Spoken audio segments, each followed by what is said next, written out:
Good morning, everyone. Welcome on Analyst Ias platform and welcome on today's new Geography Current Affair class in this series where we are covering January 2021 to April 2022 Geographical Current Affair. Later on, we will cover environmental, agricultural and other current affairs also. So before your prelims examination, we will try to cover the whole current affair from exam point of view, which is very much important. Okay. So I have covered in last two classes, I have covered few things about geographical current affair, few topics. Now I'll take some other topics. So in today's class, we will almost cover April, May, June and July 2021 current affair. So the first topic is climate vulnerability assessment. This assessment is basically a report which indicate states, districts which are vulnerable to the climate change.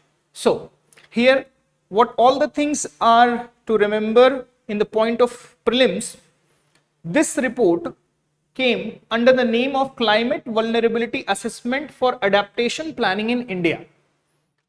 So this report was released by Ministry of Science. Remember this report was released by Ministry of Science, not by Ministry of Earth Science. Generally, such reports are presented or produced by some environmental institution, but here this report is produced by Ministry of Science. So it identifies most vulnerable states and districts. Remember this report is India's one such comprehensive report which basically consider district as a unit. This consider district as a unit for climate vulnerability assessment.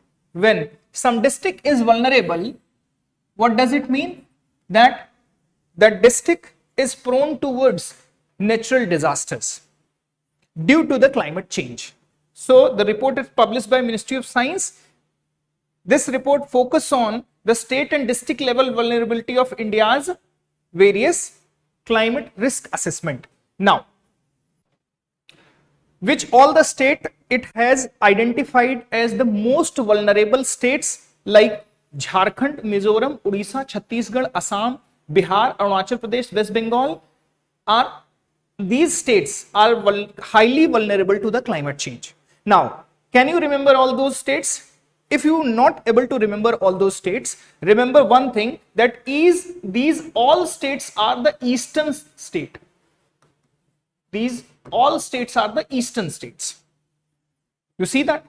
Jharkhand, Mizoram, Odisha, Chhattisgarh, Assam, Bihar, Arunachal Pradesh, West Bengal, these all are the eastern states. That means the eastern side of India is most vulnerable to the climate change, and these areas are into the high risk zone.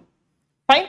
So the eastern side of India is most vulnerable to the climate change. This statement can made by the UPSC. Fine. So India's which portion is highly vulnerable to the climate change? Eastern portion of India is highly vulnerable to the climate change. So eastern part of the country requires prioritization of climate management policies. Okay? Fine. So this thing you need to remember about this report. So what is the assessment of this report and what all those aspects are covered in this report? Fine. So key tool kya hai? What is the key tool in this? That adaptation process. Adaptation process. So it basically covers the preparedness.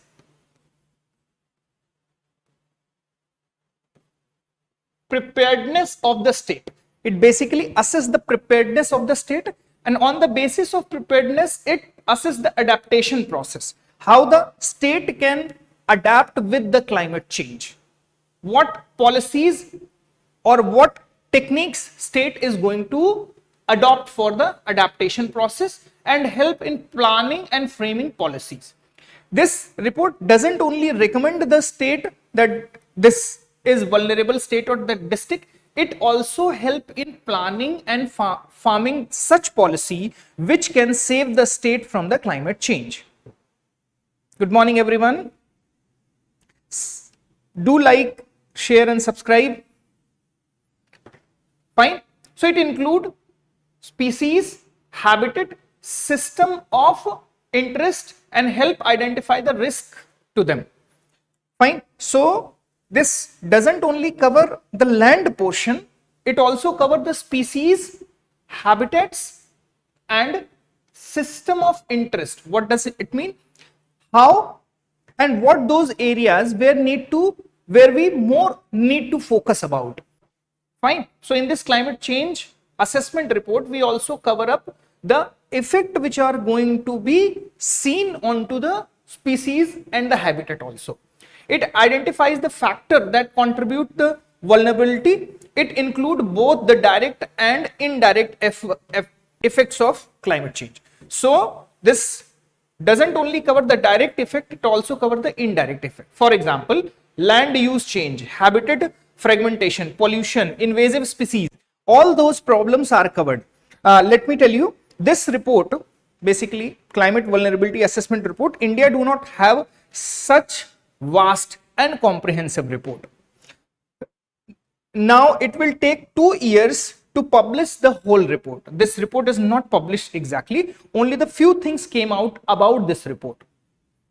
Fine. So it involves vulnerability assessment, hazard assessment, exposure assessment. These 3 are the parameter: vulnerability assessment, hazard assessment and exposure assessment. Fine. So why this report is important? Because India do not have such comprehensive and micro assessment report. This is the first comprehensive or micro assessment report by Ministry of Science. Fine. So why vulnerability assessment is necessary? Why we need to understand?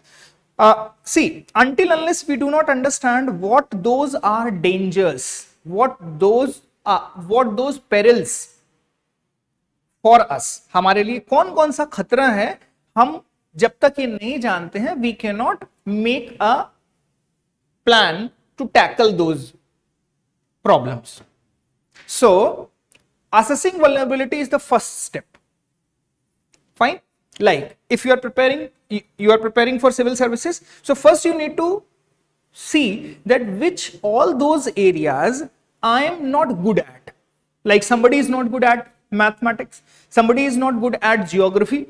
So those areas are basically the vulnerable areas which can hamper your progress, which can hamper your selection.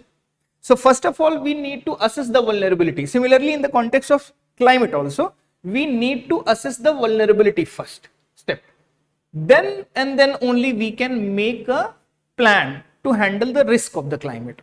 So while climate vulnerability assessment for the various states and districts already exists, but data cannot be compared as the framework used for the assessment are different. Fine. So there is no comprehensive report. In India, there is no such comprehensive report. So this is a first such comprehensive report. Data of this report, the minor and micro data yet to be released by the Ministry of Science, Ministry of Science, which is not yet released. So this necessitates the assessment using the common vulnerability framework. So one more thing, here the common vulnerability framework is given. So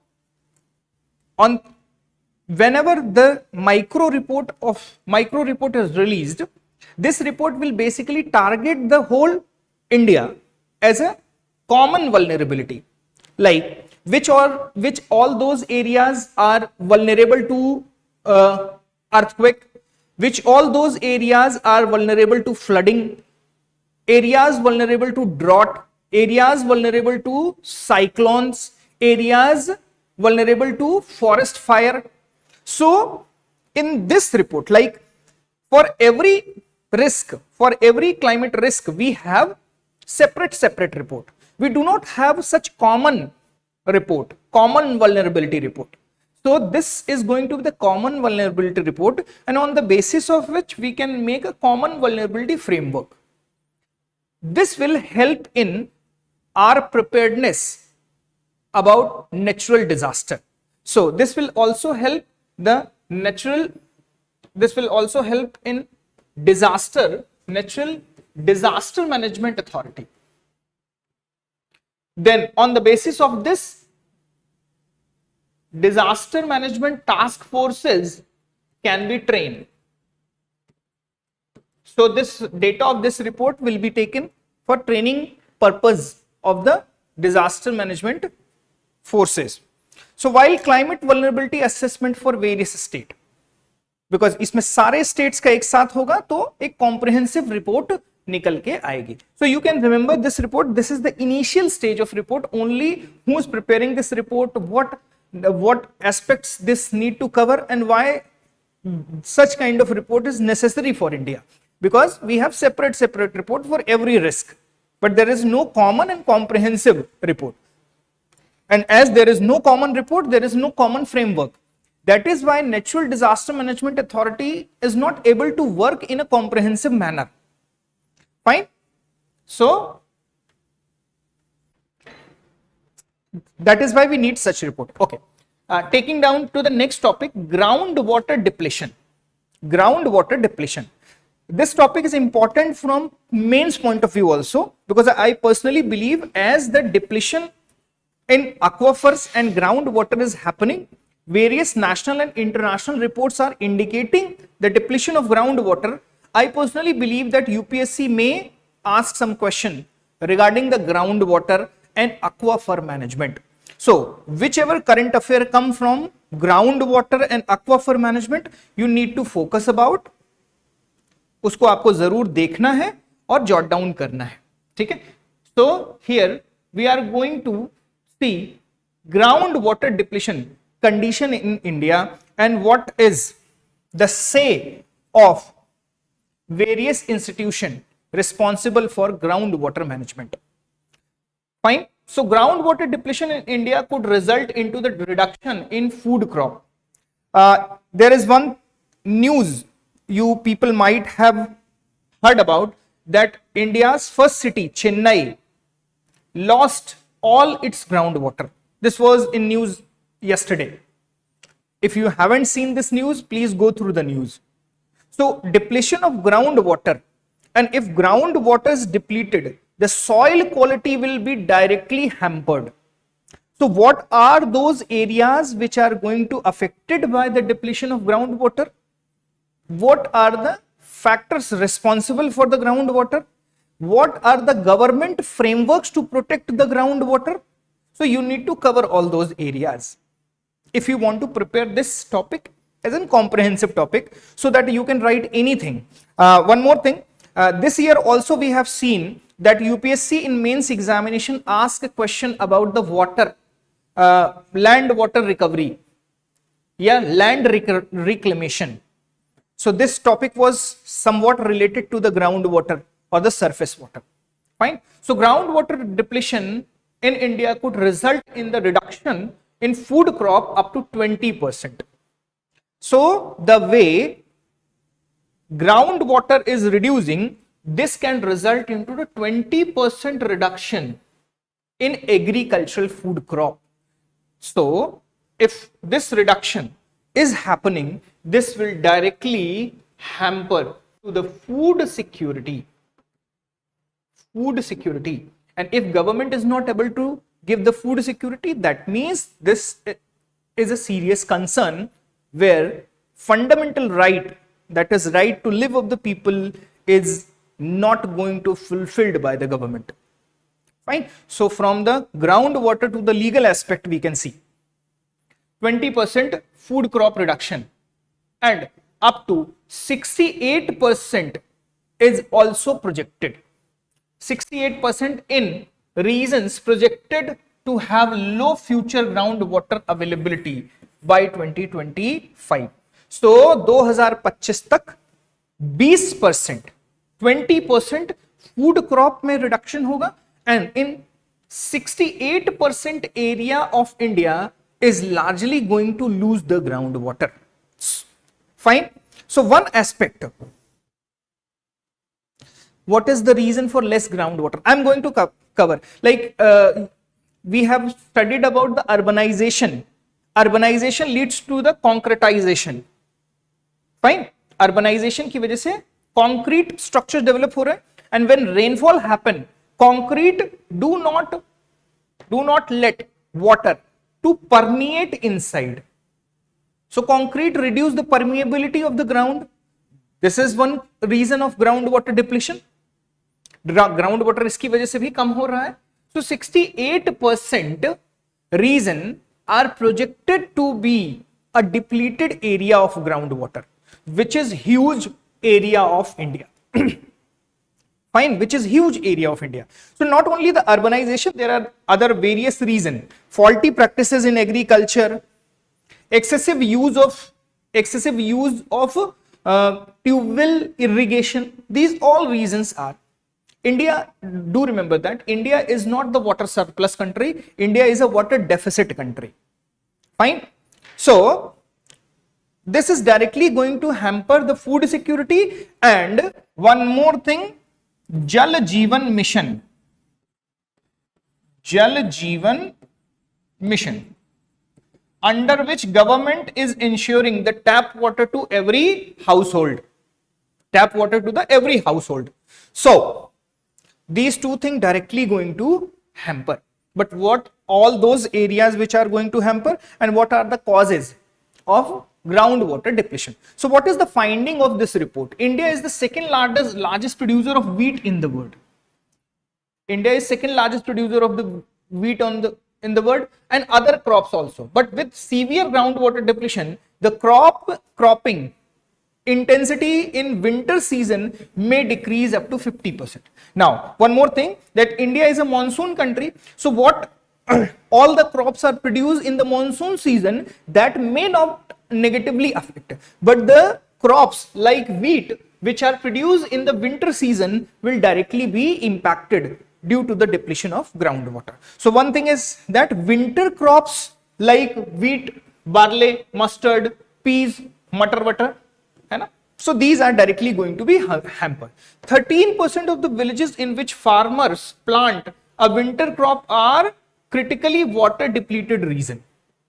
Recently, at the present time, 13% villages are critical to groundwater depletion recently, which are actually sowing the winter crop. Study have now pointed out that India could experience more flash drought. What is the flash drought? What is the flash drought? Whereas traditional drought take years to develop, but flash drought take few weeks to few months to develop. So flash drought are the instant phenomena which can happen within one season. Fine. So as the pattern of the rainfall, as the pattern of the monsoon is disturbed, distribution of monsoon rainfall is not even, it is uneven. So whichever the areas get less rainfall in summer, suddenly the groundwater goes down and we see the development of flash flooding, flash droughts. So there are two terms, flash flooding is different, flash drought is different. So in flash drought, we see that areas which are come under depleted groundwater areas mainly face the flash drought. जहां पर groundwater depleted है, वहीं पर flash droughts incidents generally found. Fine. So more flash drought supposed to happen due to the climate change, uneven distribution of irrigation, and natural cause like monsoon irregularities. Fine. Urbanization, this is also one such cause of flash drought. Fine. In areas, let me tell you, in areas such as Meghalaya, there is also the lack of water, though those areas have highest rainfall in India. Then too, they are facing the flash drought for the shorter period of time. So flash drought is nothing. It is not a natural disaster. It is the management irregularities of the water, where water is used irregularly for irrigation purpose. It is used for real estate construction. It is used for household activities. So if water is not managed properly, like we are see, if someone get done the boring, है ना, वो boring करा लेते हैं अगर अपने घर में, then people think out there is unlimited water. They keep on splashing their house, their roads, their vehicle without any calculation that how much water they are wasting. So this is management issues. Even if all regions that are currently using depleted groundwater for irrigation will switch to the using canal irrigation, cropping intensity may decline 7% nationally. So it is said that even if right now we switch to the sustainable water management methods, then too 7% decline in groundwater is unevitable. होगा ही होगा, 7% decline होगा ही होगा, इसको हम रोक नहीं सकते हैं. ठीक है, इसका मतलब है कि we have already made such blunders that 7% decline is unevitable. इसको कोई रोक नहीं सकता है. If we manage the water properly, then we may evade 20% depletion. We may evade 60%, 68% area comes under the groundwater depletion areas. Only 7% पे हम इसको रोक सकते हैं. But this need a huge management. Status of groundwater in India. Let us see what is the status of groundwater. 85% of rural water supply in India is dependent upon the groundwater. So dependent upon the groundwater is one major cause that 85% of the rural water supply is directly dependent on the groundwater. That means in these areas we do not have rainwater harvesting.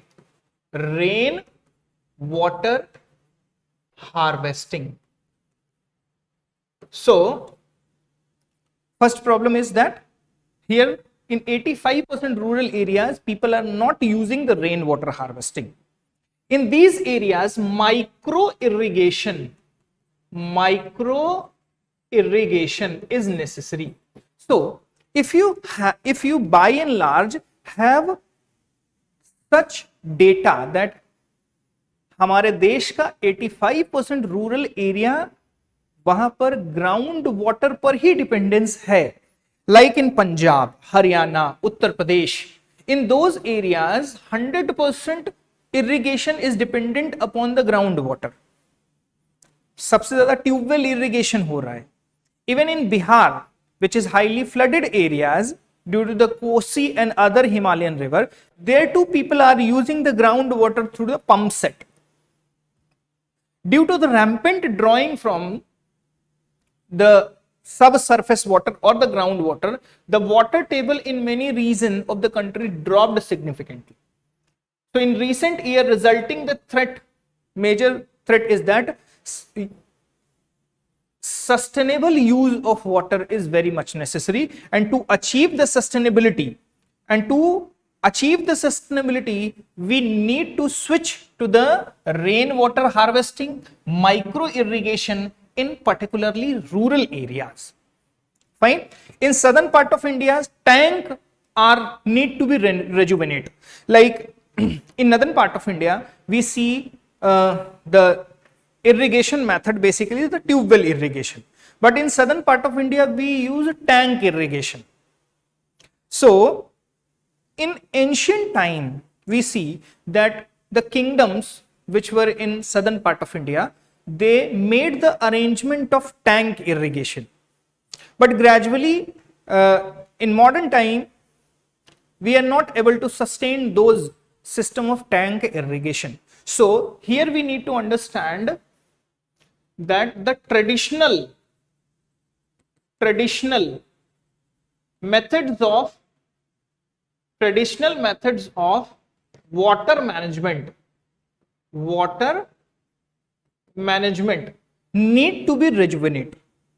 Fine. So rainwater harvesting, micro irrigation like sprinkler irrigation, drip irrigation, drop irrigation, fertigation. Fertigation is one such method of irrigation where we make a mixture of fertilizers with water, and with drop or with water we irrigate that fertilizers to the plants directly. So one drop, gradually drop by drop irrigation happen. So next thing is traditional method of water management need to be rejuvenated in the various part of India. Like earlier in northern part of India, there were arghat used. Arghat is also asked in UPSC examination also. Arghat was well irrigation. कुआं बना करके इसमें घूमने वाला एक अर्घट लगा होता था, which used to operated by the bull. Bulls were used. Fine. So gradually इस well में जो पानी होता था वो uplift होता था. So we used to dependent upon the natural mode of water storage. But right now हम क्या कर रहे हैं? बोरिंग कर रहे हैं, डीप बोरिंग्स कर रहे हैं, डीप बोरिंग कर रहे हैं और पानी निकाल रहे हैं. नेचुरल तरीका क्या है कि वेल में जितना पानी आ जाए उतना ही हमें यूज करना है. ठीक है. The amount of water is stored in the well. If this is depleted we need to wait again that this well is refilled. Fine. So excessive use को रोकना है, ट्रेडिशनल मेथड्स को रिजुवेनेट करना है. In Indo Gangetic plain, north western part which Punjab, Haryana region, central and western part of India account for most intensive groundwater based irrigation, as I have already told you. ठीक है. So in regions like Punjab, Haryana, Uttar Pradesh, Rajasthan, groundwater people have dependent over groundwater only. So in the region like western India, Indo-Gangetic Plain have more than 90% their irrigated area using the groundwater. So this is huge, isn't it? Anjali, good morning. Mradul, good morning. So this is huge. 90% people are dependent on the groundwater irrigation only, because they are not making the rainwater harvesting methods. An average drop in groundwater level is 1 meter would increase India's total carbon emission. Remember one thing here, groundwater depletion is related to the carbon emission also. How this is related? How depleted groundwater may result into the carbon emission? Can anybody guess that if groundwater is depleted, 1 meter groundwater, if groundwater goes below 1 meter, it goes 1 meter down, then India's total carbon emission will rise by 1%. What does it mean? And here we are taking 1 meter average, 1 meter average. So if goes 1 meter down, then again reboring या deep boring will take place, and due to the boring huge amount of diesel burned, huge amount of electricity used. Fine. Because pulling the water from ground again use the huge amount of electricity, diesel pump sets. So this 1 meter depletion or 1 meter, if water goes 1 meter below, again carbon emission will increase by over 1%. So this is directly related to the carbon emission also. Fine. Carbon emission भी बढ़ जाएगा अगर water level 1 metre और नीचे चला जाता है, then carbon emission will also increase. Fine. Causes of depletion, क्या कॉज है डिप्लीशन के? There are the various causes. As I told you, unsustainable use of water, frequent pumping of water from the ground, ground से ज्यादा लेना, Usage rate is greater than recharge rate. Why recharge is not able to happen? Because concretization have so large. In everywhere people want a pakka ghar or they want the pakki sadak. Fine. So due to which in urban areas, I see in cities like Delhi, Mumbai, we do not find the soil open structure. We see only the concrete structure everywhere. So if this particular city have the population of 10 crores, or this particular area have the population of 10 crores, they require huge consumption of water. And here open area is not there. Rainfall happens. What water goes inside? Very less amount of water goes inside. But then too, these 10 crore people are dependent upon the groundwater in this area only. That means usage rate are much greater than the recharge rate. So what is the solution? Here in few areas I have seen that paving blocks are used. Such kind of paving block. सड़क बनाने में वो paving blocks use करते हैं ना, तो ये paving block बीच से ऐसे खुले रहेंगे ताकि जो रेनफॉल का वाटर है that go through this hole into the earth. So we have to develop some mechanism to increase the recharge rate also. Low intensity rainfall during monsoon. We have seen that monsoon disturbance occur every next year almost. Like earlier, El Nino used to happen, or El Nino frequency of El Nino was 7 year to 5 year. Now we see the frequency of El Nino is 3 years almost. So we are seeing various natural causes which is basically enhancing the effect of El Nino or the dry conditions. So the whole monsoon mechanism is disturbed because India is largely or totally dependent upon the monsoon rainfall only. Fine. Agricultural needs require a large amount of groundwater. Population of India is increased drastically. It has increased drastically. So the requirement of food also increased. And if I tell you that in India, the culture where eating of rice is prevailing throughout the India. Like in states Punjab, Haryana, Rajasthan, these are the water depleted areas, water deficit areas. Rice is not the agroclimatic crop of these regions. But then too, we have seen in last few decades that 40 to 50% increase in the production of rice happened. So they are not only producing the rice, they are actually exporting the rice also.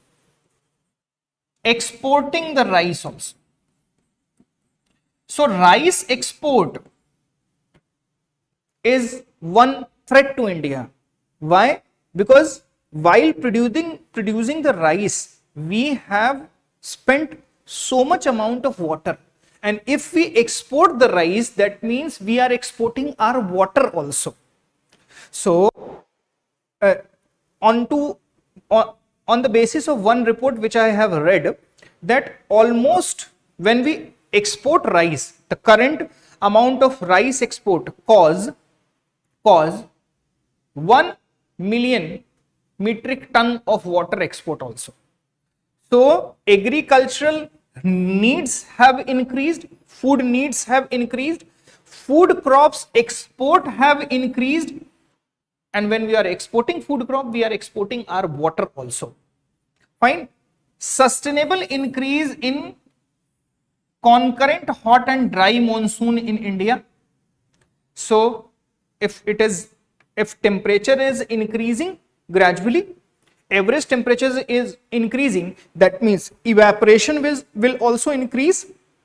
Let's suppose the average temperature is increased by 1 degree centigrade, then the evaporation will increase by the 4%. That means if temperature, average temperature goes 70 degree centigrade, then what you think? Extra amount of water will evaporate into the atmosphere. Got my point? So irregular monsoon or high temperature will increase the evaporation rate and decrease the precipitation rate. That means more amount of water will be in the air, but it will not come on the ground as the rainfall. Have you ever thought about this way? Green revolution. Since the green revolution in irrigation, people have used huge amount of fertilizers. And the increased use of fertilizer compelled farmers to increase the use of groundwater or irrigation. जितना fertilizer आप डालेंगे उतना ही आपको irrigation बढ़ाना पड़ेगा, increase करना पड़ेगा. Rice cultivation, I have already told you, have increased in Punjab, Haryana region, which are not climatically suitable for production.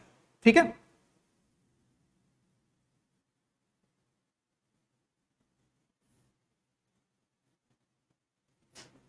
Mradul, carbon emission is directly or indirectly dependent upon the groundwater. See, if groundwater goes much deeper areas, then we need to develop such mechanism for much deeper boring, and while boring we will increase the use of diesel, we will increase the use of electricity, and by this way we will burn the more coal, more diesel. This will increase the carbon emission. One more thing, as the soil goes dry, जितना soil dry होती है या ground water जितना नीचे रहता है उतना ही सॉइल का कार्बन सिक्वेस्टरिंग स्लो हो जाता है. What is the carbon sequestering? Soil is also absorbing the carbon dioxide. Soil is also absorbing the carbon dioxide through the microorganism which are in the soil. छोटे microorganism जो soil में होते हैं उसको भी increase, वो भी कार्बन की sequestering करते हैं. But when ground water goes down, ground water जब कम हो जाएगा तो soil will convert to a arid, semi-arid, dry soil. Microorganism will vanish and soil will not absorb the carbon. So cumulatively all the effect made by the groundwater depletion will cause 1% of carbon emission increase all the way. So this data presented by calculating all the ways. So green revolution also stimulated the groundwater depletion. So there is limited storage facility owing to the land hard rock terrain in the central part of India. See, India's, good morning Sumit, India's huge area of peninsular part of India, we see that this is a plateau region, like central part of India, Vindhyan range, Satpura range, Bundelkhand plateau, southern down south plateau region, Telangana plateau, Karnataka plateau, these all regions are plateau areas. And plateau areas, plateau or the stone do not have permeable ability. Water, rainfall happen in Western Ghat, but it do not permeate inside the ground. It just flow through the rivers, seasonal rivers, and went into the ocean directly. So the amount of rainfall happening on the India, it actually not going inside the ground, because larger part of South India is plateau. In the plateau region, that is why I said that in the plateau region like south, we need to rejuvenate much more tank irrigation methods where we can store the rainwater. Fine. And in the northern part of India, like Indo-Gangetic plain area, we need to manage the water use. We need to enhance the rainwater harvesting. So in northern part of India and in southern part of India, water management is necessary. The methods of water management will be different. In southern part of, we need to make the more tank, because that is the plateau region. Water will not percolate or permeate inside the ground. Fine. So India is one such country. We have to make the water management. कहते हैं जब आपके पास बहुत पैसा है तो आप खर्च करते रहते हैं. That doesn't make any impact on your financial condition. When you have limited amount of money, you need to manage. You need to calculate where to spend how much. You need to calculate every single penny you are spending. Similarly here in water also, we have limited amount of water, so we have to manage. So effects क्या है? Large bodies of water will become shallow from ground depletion. As large aquifer, one term you need to understand, what is aquifer basically.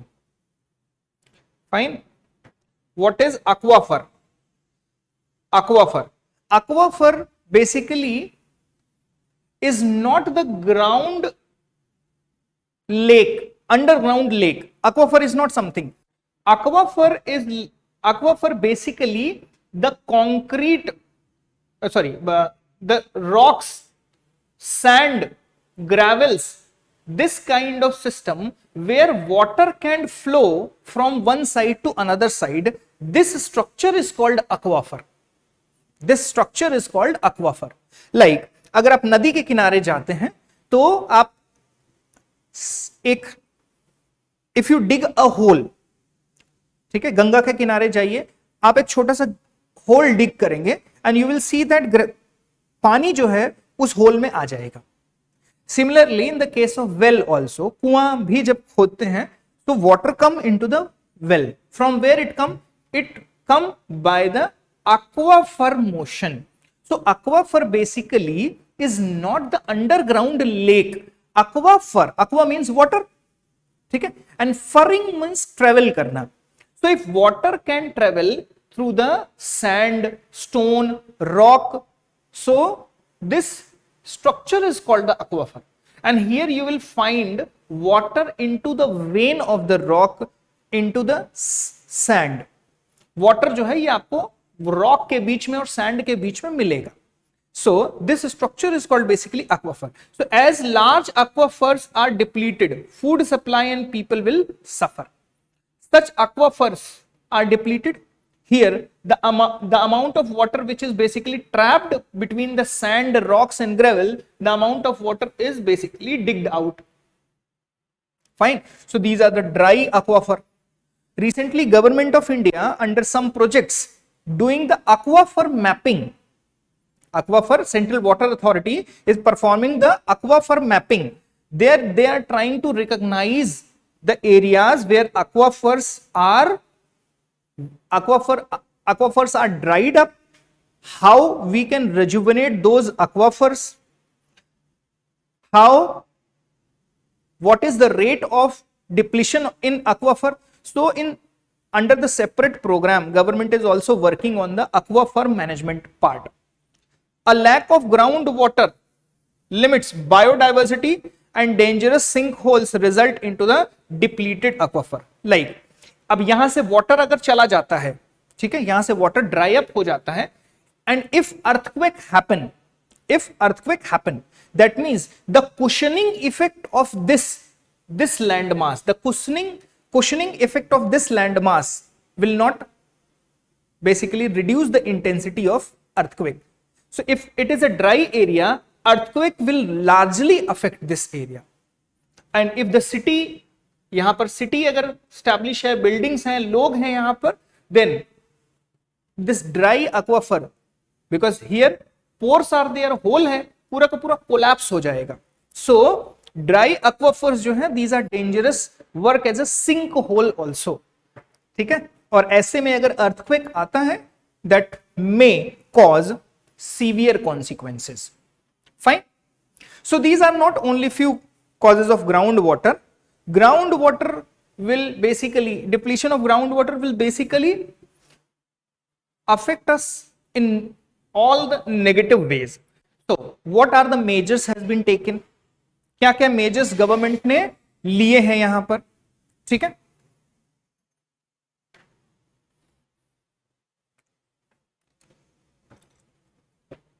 What measures government have taken? We have National Water Policy 2012. We have National Water Policy 2012 has been formulated by the Department of Water Resource. Under this National Water Policy, it advocate the rainwater harvesting. हर जगह पर आप देखो point वही है, rain water harvesting, conservation of water की तरफ highlight करती है national water policy 2012. It highlight the need of augmenting the availability of water through the direct use of rainfall, or we have to use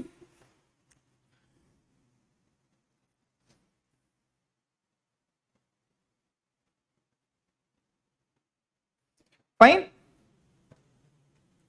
So we have to use the methods through which we can basically enhance. It is already given in National Water Policy.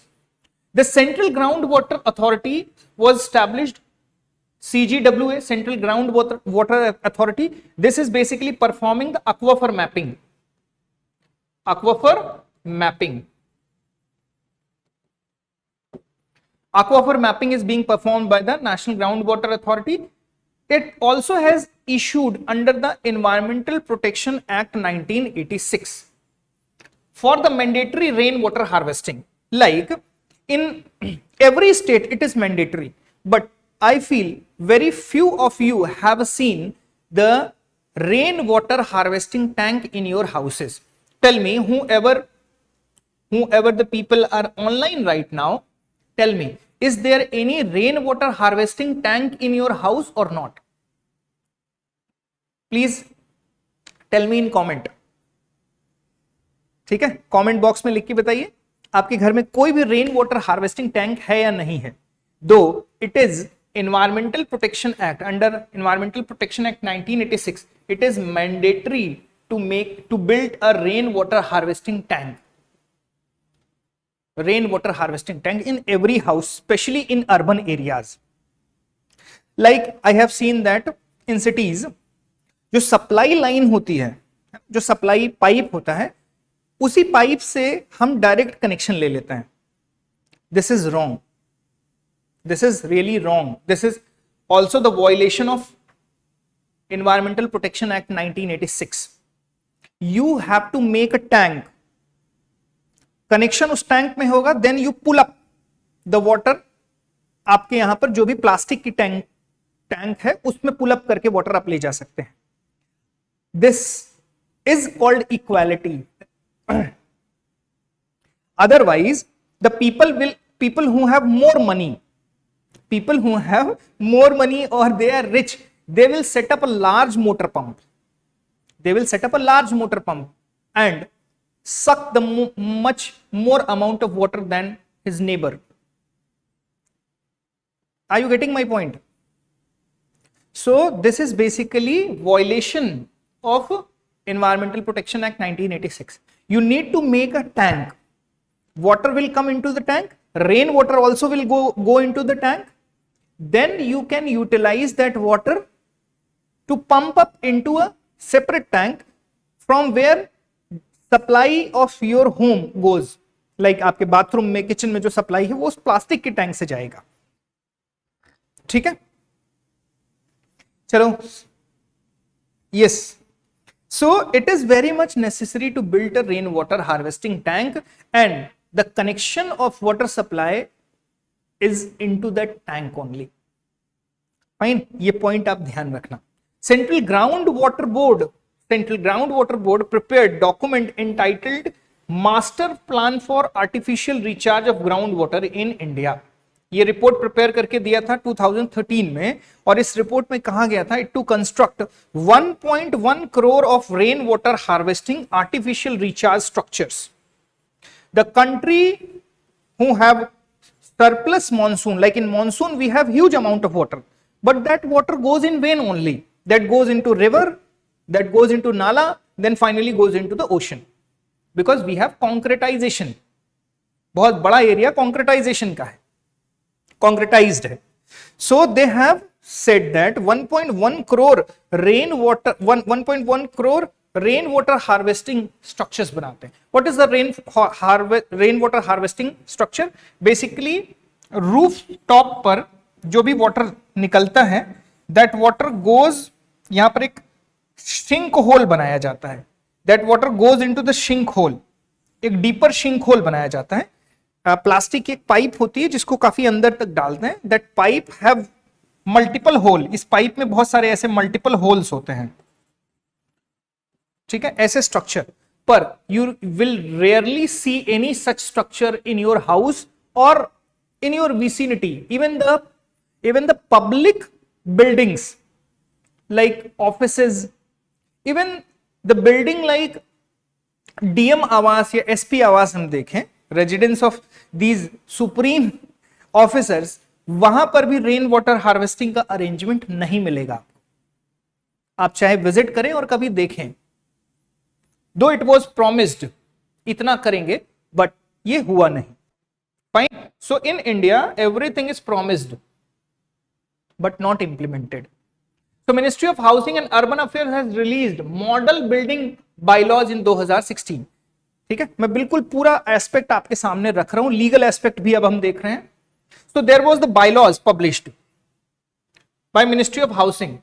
It recommend rainwater harvesting for all type of building and plot which have size 100 square meter का, जिनका भी size है, they must have, जिनके भी घर 100 square metre या उससे बड़े हैं, they must have rain water harvesting mechanism. If you see in your house or in your vicinity, you won't find any single mechanism of rain water harvesting. Government of India has approved Atal Bhujal Yojana, under which it has granted 6,000 crore rupees for as a central sector scheme. When it is called central sector scheme, that means central government is also giving the money, state government is also giving the money in the proportion of 60:40, or in the proportion of 90:10 in the case of special states, like special states and UTs, like Himalayan states, northeastern states. These are special states and UTs. So 6,000 crore rupees has given under the central sector scheme for Atal Bhujal Yojana. This was basically aiming to sustainable management of groundwater resources. Fine. Community participation. This word is very much important. So whenever you are writing your mains answer for any sustainable management, whether sustainable management of ecosystem, sustainable management of groundwater, sustainable management of any natural resource, community participation is very much necessary.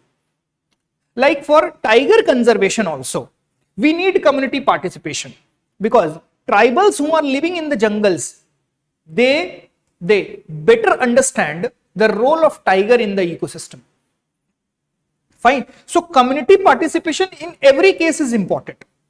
So community participation in water stressed area like Gujarat, Haryana, Karnataka, MP, Maharashtra, Rajasthan, Uttar Pradesh, community participation is very much necessary. You make any rule, you make any law,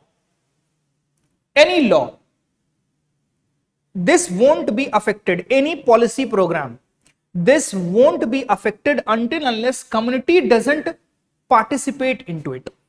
Like rainwater harvesting tank building, laws are there, Atal Bhujal Yojana is there, but how many of you aware about it? How many of you are giving your part? I think nobody.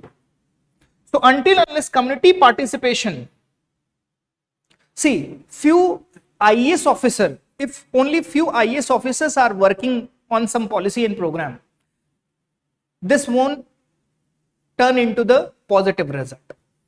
And this is the biggest problem in India, that community participation is missing. What is our expectation? That government is responsible for everything. This is our expectation. Fine. But yes, government is important. Role of government is important. but for 100% implementation, community participation is unevitable. आप उसको टाल नहीं सकते हैं, ठीक है. सो creation of new ministry, अब इसी काम के लिए जब प्रेजेंट गवर्नमेंट आई, नई गवर्नमेंट आई, बीजेपी की गवर्नमेंट आई, they created a ministry of Jal Shakti dealing with all matter relating to the water at one place in an integrated manner, है ना. Present government one nation one ration card, one nation one water policy, so one में integration में ज्यादा believe कर रही है. So that is why they created ministry of Jal Shakti, ठीक है. It has been created merger of ministry of water resource, river development and Ganga rejuvenation with the drinking water and sanitation. So they have accumulated all the ministry and department into one ministry called Ministry of Jal Shakti. What is the result of Ministry of Jal Shakti? Government has launched various schemes like Jal Jeevan Mission, Jal Shakti Abhiyan for water conservation launched किया गया, where 1500 water test block recognized in 257 district. अब in 1592 water test block में people will convert 1.1, people will government will build 1.1 crore structures of rainwater harvesting. Fine. So this is also what I find that on ground, if we go on ground, this is also not working in that way. प्रधानमंत्री कृषि सिंचाई योजना, so that agricultural security दी जा सके. Fine, because government has target for the doubling the farmer income, and if you wish to double the farmers income, you have to give them irrigation facility so that crop failure doesn't happen, because monsoon irregularities happen every now and then. So security of irrigation is given under the scheme Pradhan Mantri Krishi Sinchai Yojana. Fine. Now if we double the farmer income, farmer की income double हो जाएगी तो क्या होगा? Farmer will spend more.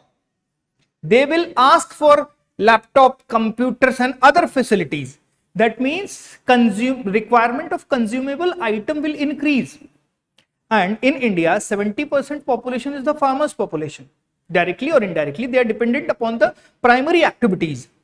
So, if farmer income double hoti hai, then what will happen? Their consumption ability will increase. They will demand for the other products into the market, and gradually manufacturing and service industry will also be boosted up. Are you able to connect those points? So, think in that way. So Pradhan Mantri Krishi Sinchai Yojana is one such scheme which is targeting to doubling the farmer income. Fine. Micro irrigation fund under NABARD. NABARD subsidize the micro irrigation fund. Micro irrigation fund is one such fund which is given to the farmers, whichever farmer wish to establish a micro irrigation system like drip irrigation. Because ये model बैठाना थोड़ा खर्चे का काम होता है, so that is why government has given the subsidized fund to the farmers under the NABARD micro irrigation.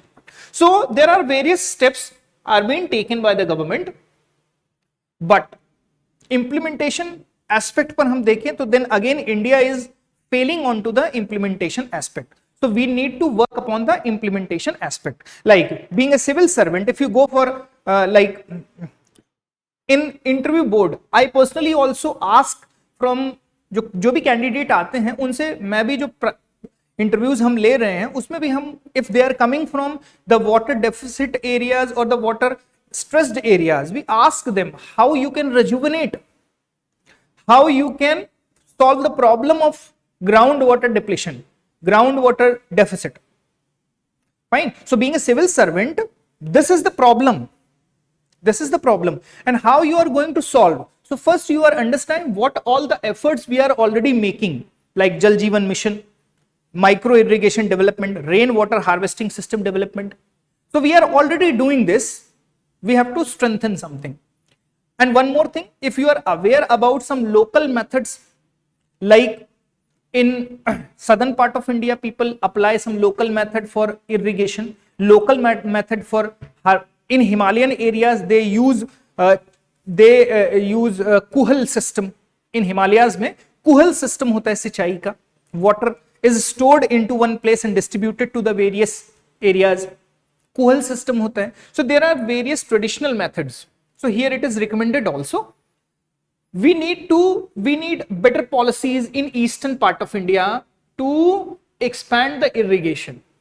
Like in eastern part of India, huge rainfall happen, but the rainfall doesn't make any positive impact. Because in Meghalaya itself, Cherrapunji, Masanram receive 1000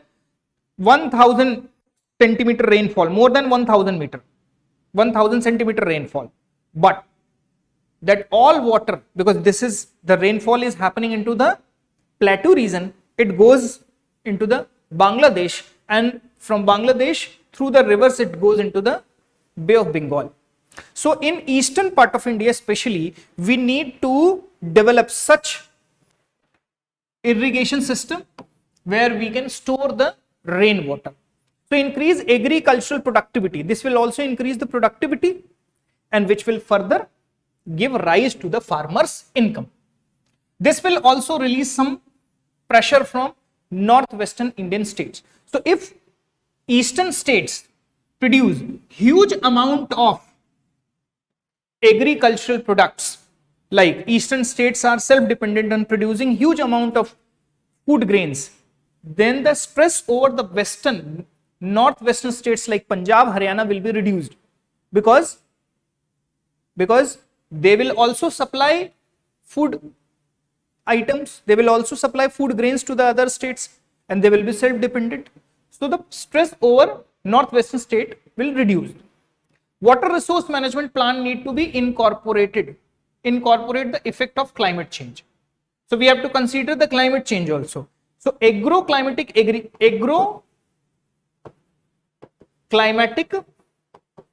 and agroecological methods need to be adopted. Like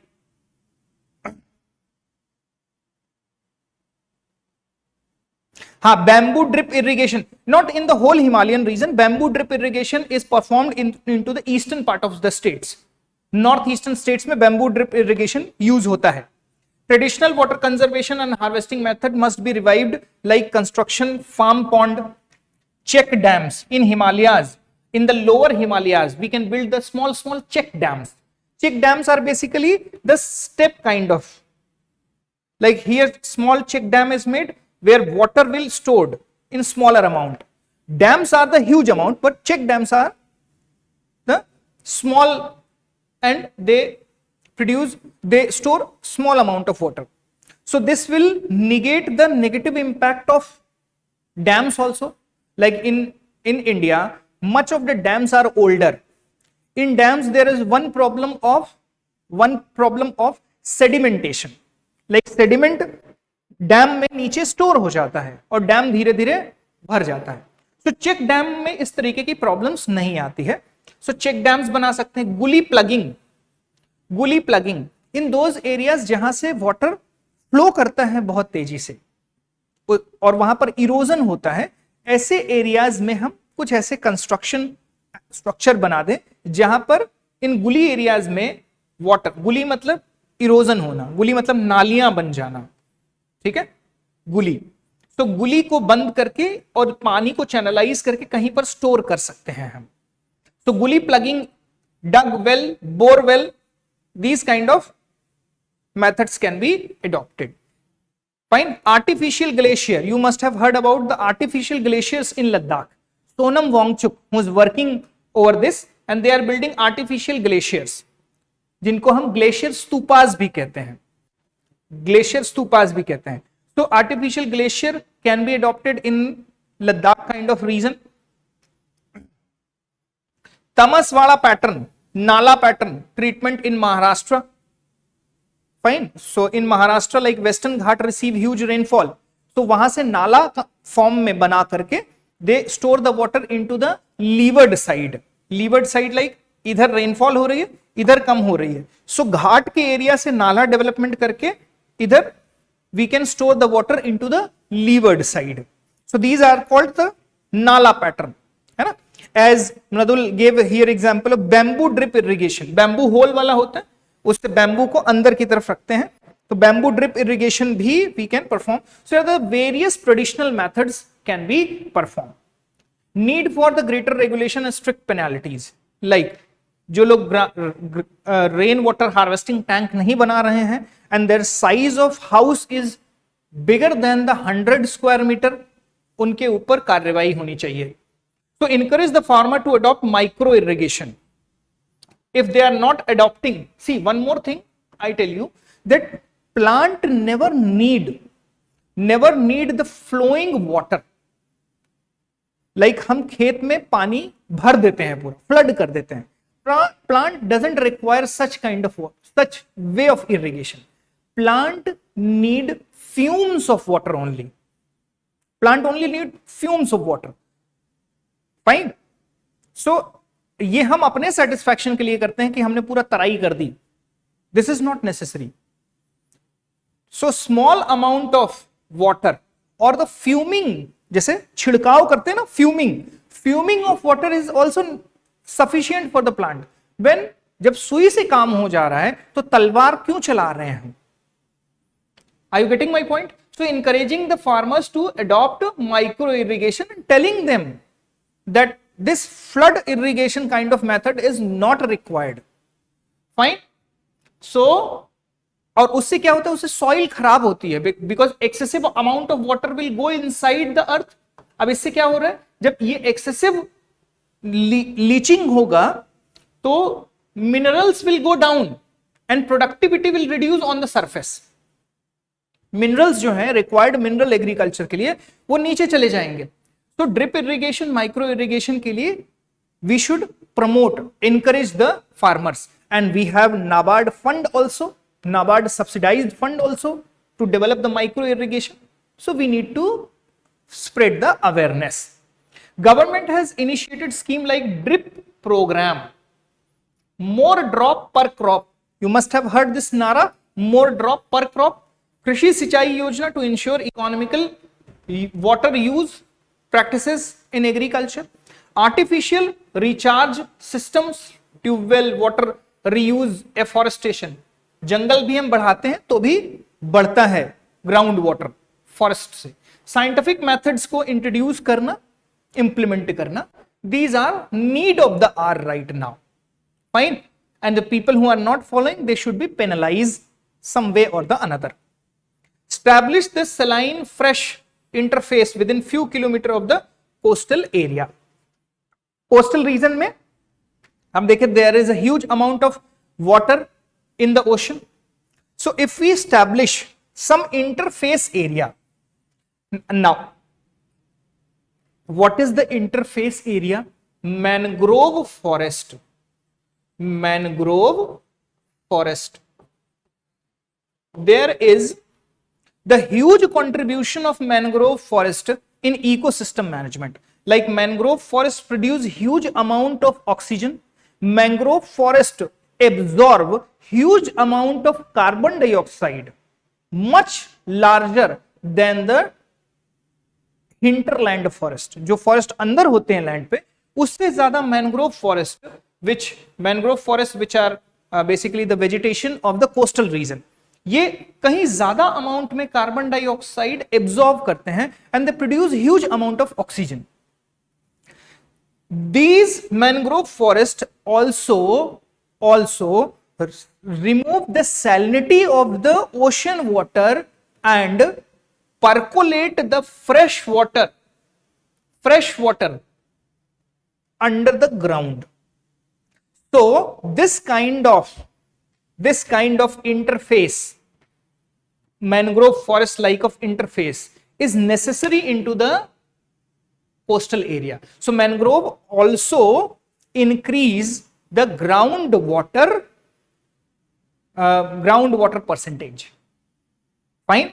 So we need to preserve such kind of interface where saline water filtered and sent under the ground, and the only mechanism is mangrove forest. To study the effect of glacier melting, glacier melting on recharge potential of aquifer in the Ganga basin and its effect on the transboundary aquifer system, particularly in arid and semi-arid region. See, one more important aspect is here, like in Ganga basin region or whichever the river which has glacier origination, like Ganga glacier से निकलती है, Sindhu glacier से निकलती है, fine. So in those region, what is the role of glacier melting in aquifer recharge? This connection need to be understood, fine, because if glacier is melt from the downside, all the water goes into the cracks of the mountain. Water जो है वो mountain के cracks में जाता है, then this come out from other region. Fine. So this kind of connection need to be studied. इनका एक mapping करने की जरूरत है, ठीक है. So connection of glacier, इससे भी ground water को हम recharge कर सकते हैं and समझ सकते हैं.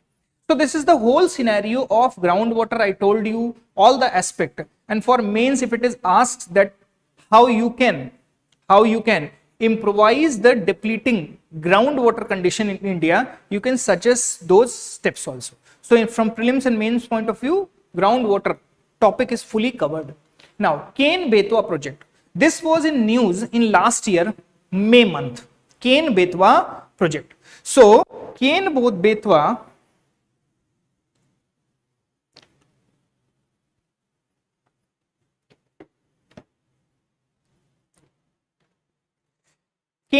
is basically India's part of the India's ambitious project, which is called river linking project. So India far back dreamt about interlinking the river of the north and the south. North and south की जो river का interlinking है उसके बारे में they have planned about. But so far we see very little progress, and the progress is Ken-Betwa project. So every now and then we see this Ken-Betwa project in news. Fine. Let us understand Ken-Betwa project. So Ken-Betwa project is now going to be fully implemented. So on the basis of few research, it is said that if this report is implemented, tremendous loss to the ecosystem may happen. Tremendous loss to the ecosystem. It is said, like UP, MP and center signed a tripartite agreement. Uttar Pradesh government, MP government and central government have signed a tripartite agreement. Tripartite is said when three parties are there. This is called tripartite agreement. Three parties. Tripartite agreement. So it is said that surplus water of Ken basin. Remember this? In this project, water of Ken is supplied to the Betwa. Fine. And water of Ken is in MP. So Ken water basin in MP will supply surplus water to the deficit Betwa basin in UP. Now in these both regions are in Bundelkhand.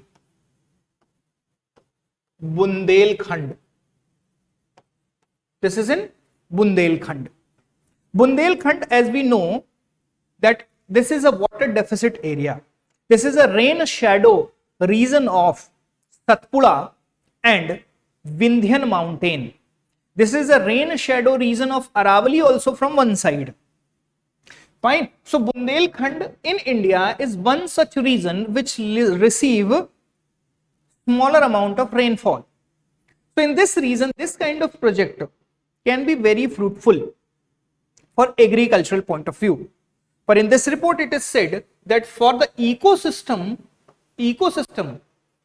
or for the environment and ecology, it is going to make larger negative impacts. Now, Ken-Betwa project is a part of National River Linking Project. National River Linking Project was proposed to connect 14 Himalayan and 16 peninsular river with 30 canal and 3000 reservoir. Fine. So, इतना सब connection करना था and it would irrigate 87 million hectare of land. It will also produce the electricity. So these were the benefit calculated. It is said that in India, water management is very necessary.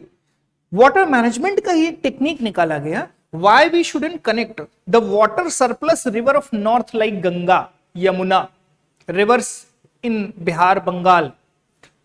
They are flooded every year. So we should connect these rivers to the peninsular river. In peninsular part of India, all the rivers are mostly the rivers are the seasonal river. So let us connect those rivers through the canals, through the reservoirs. If we connect those rivers, the surplus water of north will come into the deficit areas.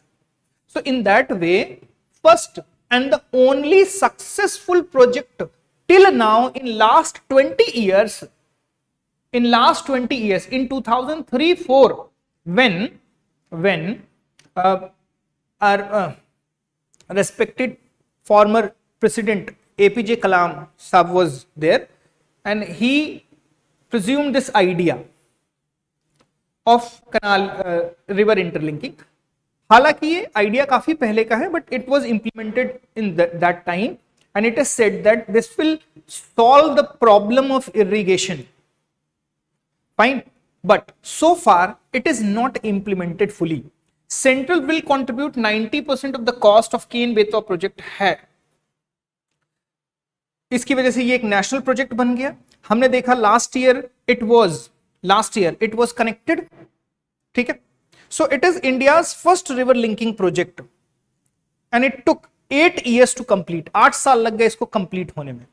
Here Ken-Betwa link canal is built from Ken surplus region to Betwa deficit region. Water is supplied, but there are certain problems, and the problems are not with this project, but by and large similar kind of problem will arise if we connect those rivers. Similar kind of problem. What are those problems? सबसे पहले let us understand what are the advantages. So it can help in reducing recurring drought in Bundelkhand region. In Bundelkhand region, this is a drought prone area. So if we supply the Ken water to the Betwa, it will irrigate the huge amount of agricultural land and reduce the agricultural loss. It will facilitate groundwater recharge also and reduce the occurrence of flood. It will curb the rate of farmer suicide. If drought happens, crop failed, farmers are indebted, they have no choice, and under the pressure they commit suicide. Like various cases of farmer suicide in Bundelkhand we see. In Maharashtra we see. So this will reduce the farmer suicide cases by reducing the dependence over the groundwater and the monsoon.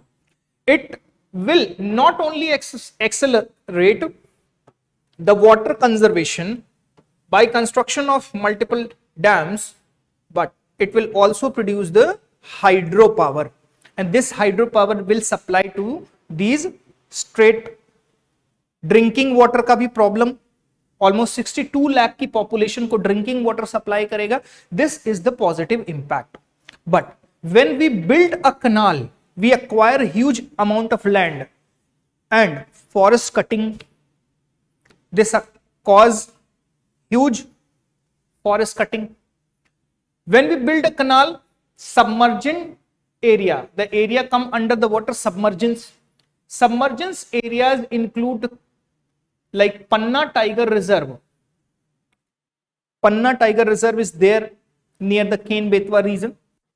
So the Ken river goes eastern side of Panna Tiger Reserve.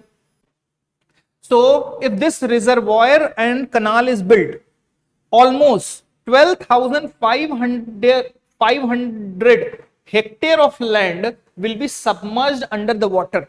This will directly impact the residing areas of tiger. So Panna Tiger Reserve is going to be negatively impacted by the submergence. Fine. More than 9,000 hectares are categorized as the forest land which is going to be submerged under this.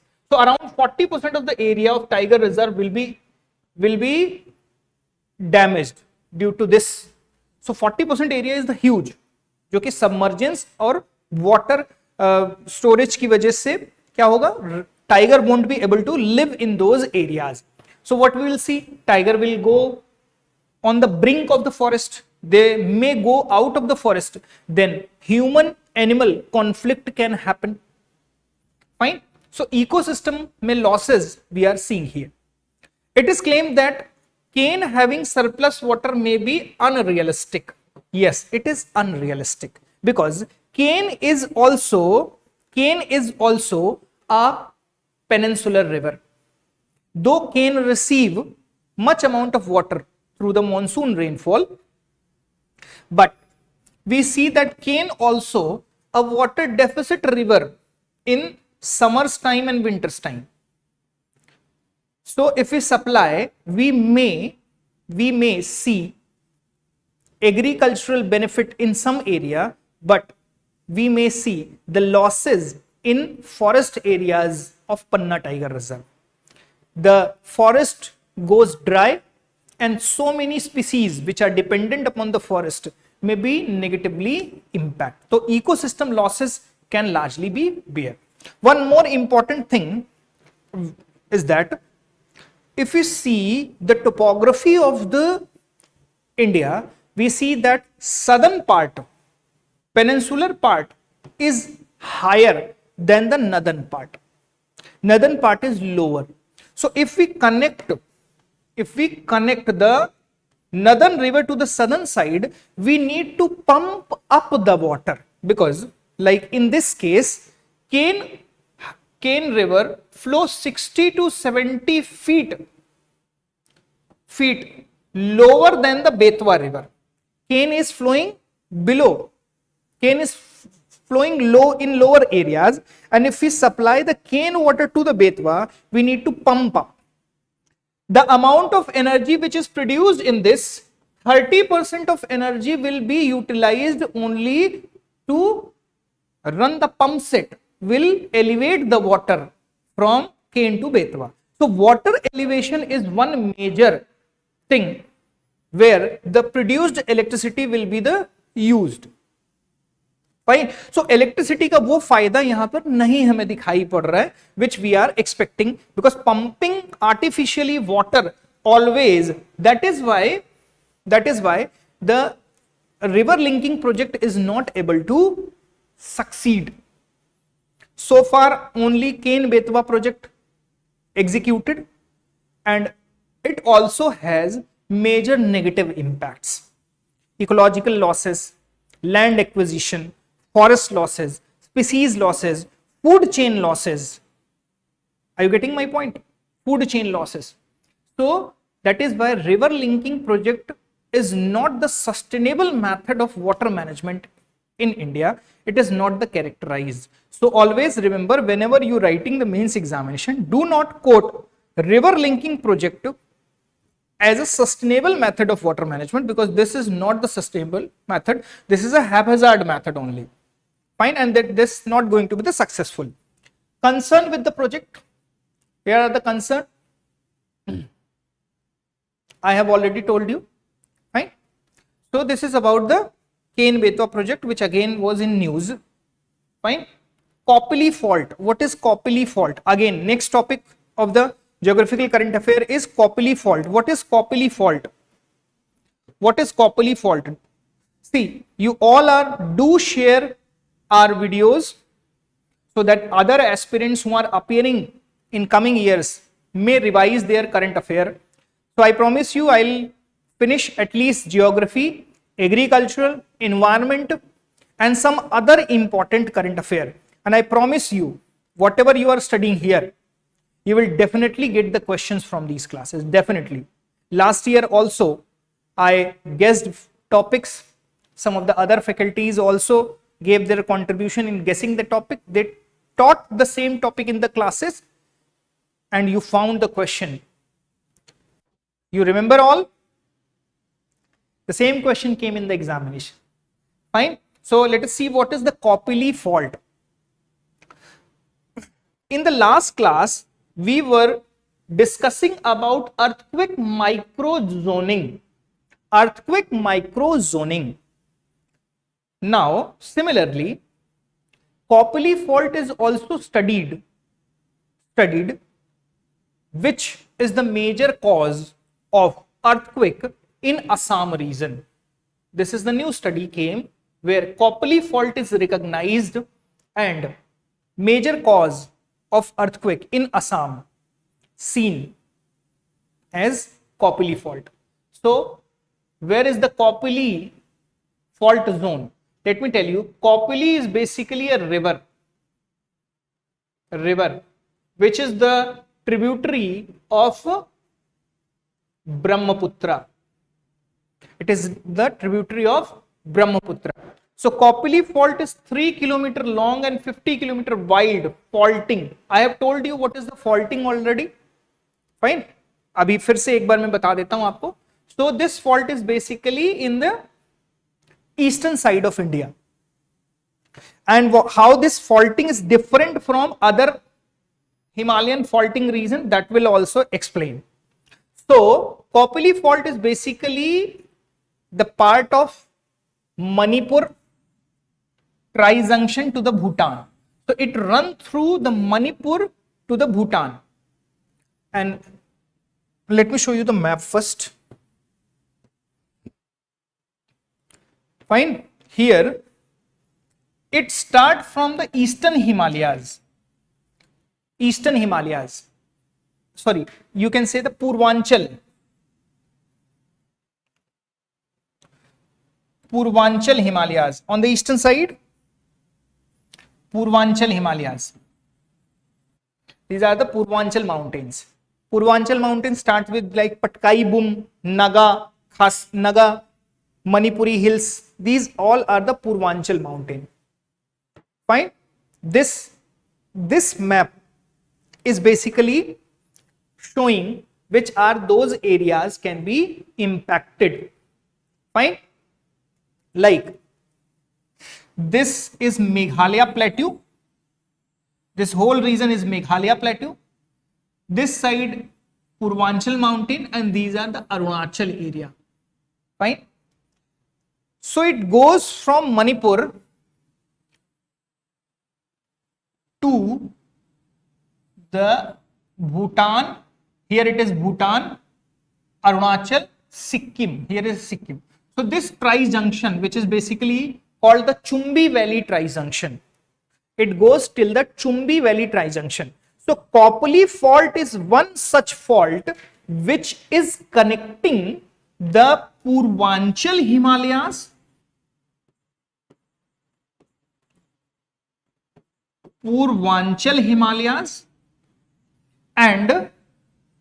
and Eastern Himalayas.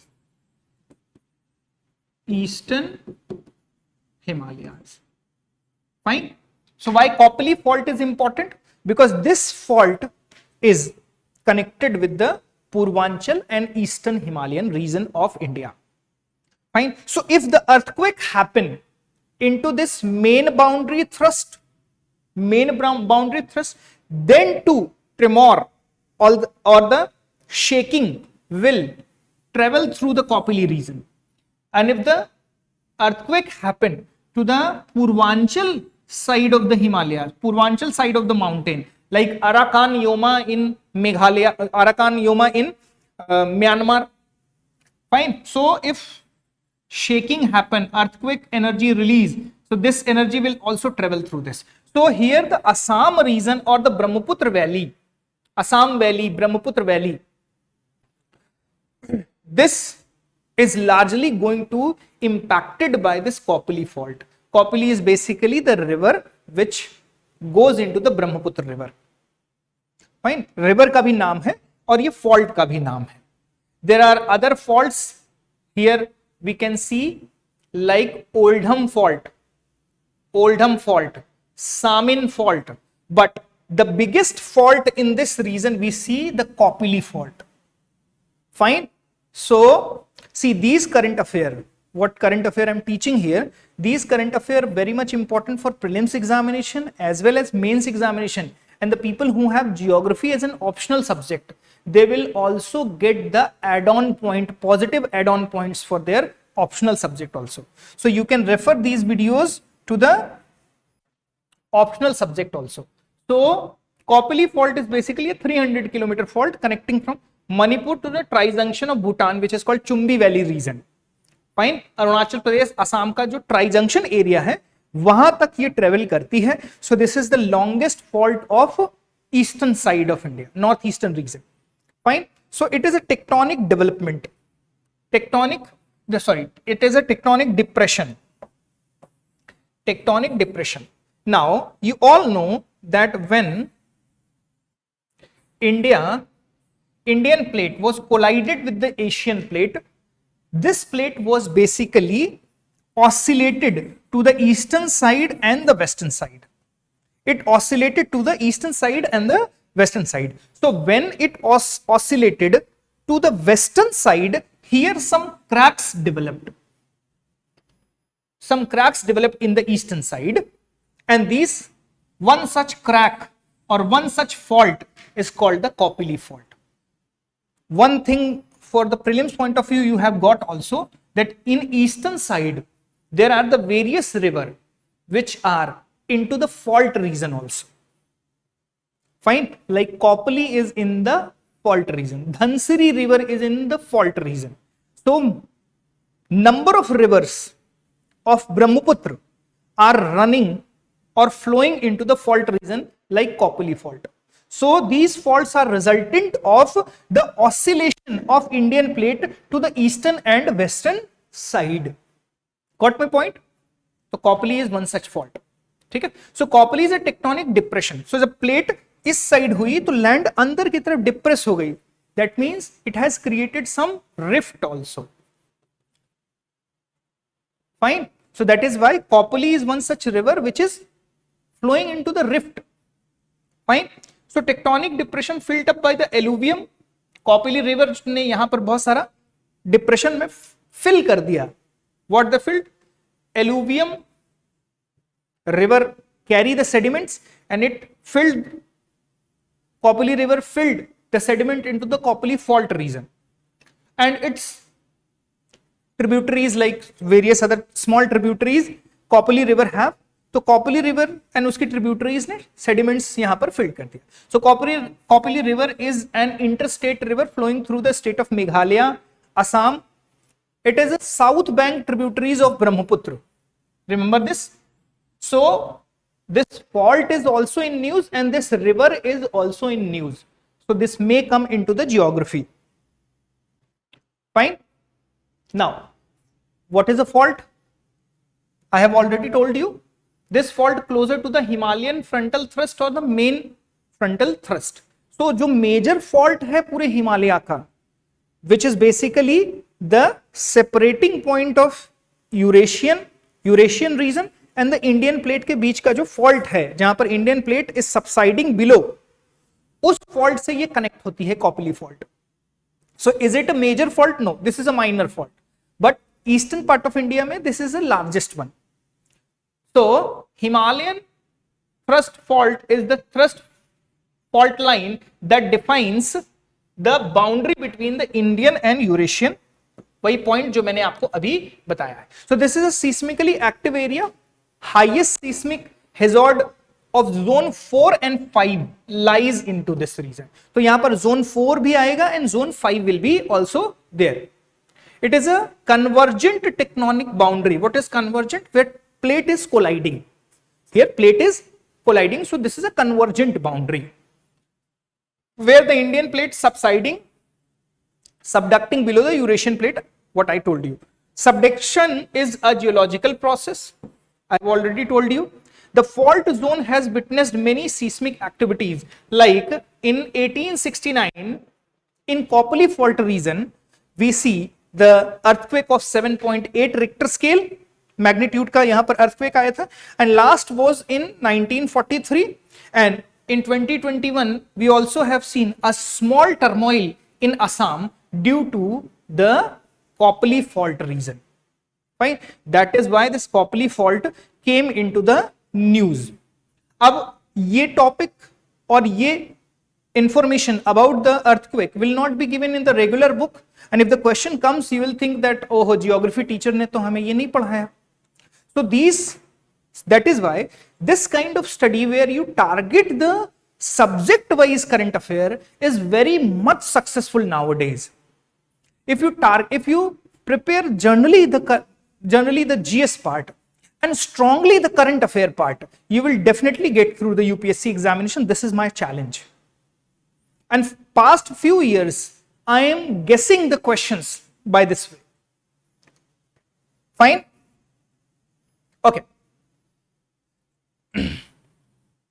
So this is one such important topic. Northeast region में, this is Kopali fault is one such important fault जहां से भूकंप बहुत generate होते हैं. ठीक है, like Sikkim Himalayas में भी earthquake can generated through the Kopali fault. In Guwahati region also, which is in zone 5, there also earthquake generated, earthquake travel through the Kopali fault. Why the northeast region, northeastern part of India, why this is seismically very much active? मैंने आपको एक map भी show किया था in last class where we were studying about the earthquake. Here we see that whole northeastern part is in zone 5. It is not true. The whole northeast is not in zone 5. Some part of northeast is in zone 4 and in zone 3 also. Just like Meghalaya is in zone 3. Meghalaya में earthquake कम आएगा because Meghalaya plateau region है, rock structure है. If rock structure is there, rock structure prevent other waves, mixing of waves. Fine. So Meghalaya में earthquake intensity reduce हो जाती है. So, but this is a macro map of macro zonation of earthquake, micro zonation shows the different picture. So, why the northeast? आपसे कोई पूछे why northeast? अगर हम पूरे इंडिया में देखें, if you look at India, only this region largely is in zone 5. No other region in India is largely in zone 5. This much huge land area comes under in zone 5. Why so? Why so? So seismicity express the frequency of earthquake in a region. The seismic activities happen in this region due to which, but why seismic activity is happening in this region so frequently? The high seismicity of northeastern Indian region has been attributed to the complex tectonic structure. ठीक है. Now, what is complex tectonic structure? Yeah, what is the position of northeastern part of India? Because east-west Himalaya, just east-west Himalayas,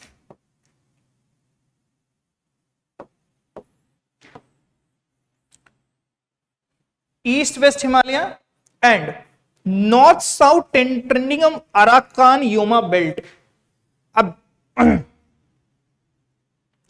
The only biggest reason is that here east-western part of Himalaya goes through. Fine. Himalayas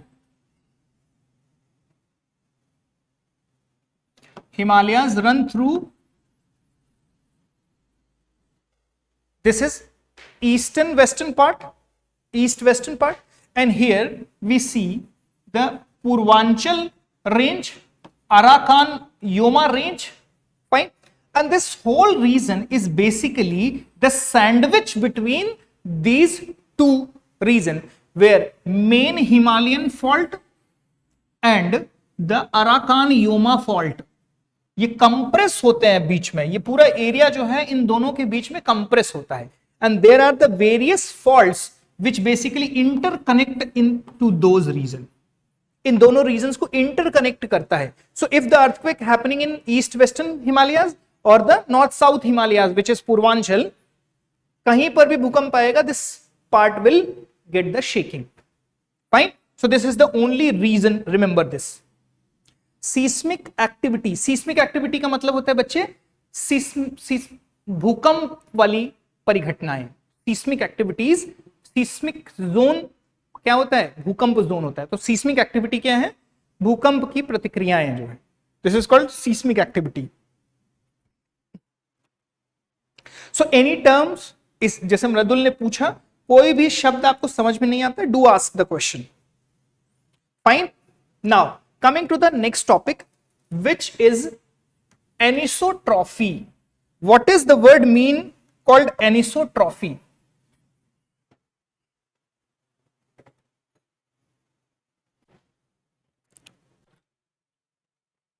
What is the meaning of anisotrophy? So anisotrophy is not something new.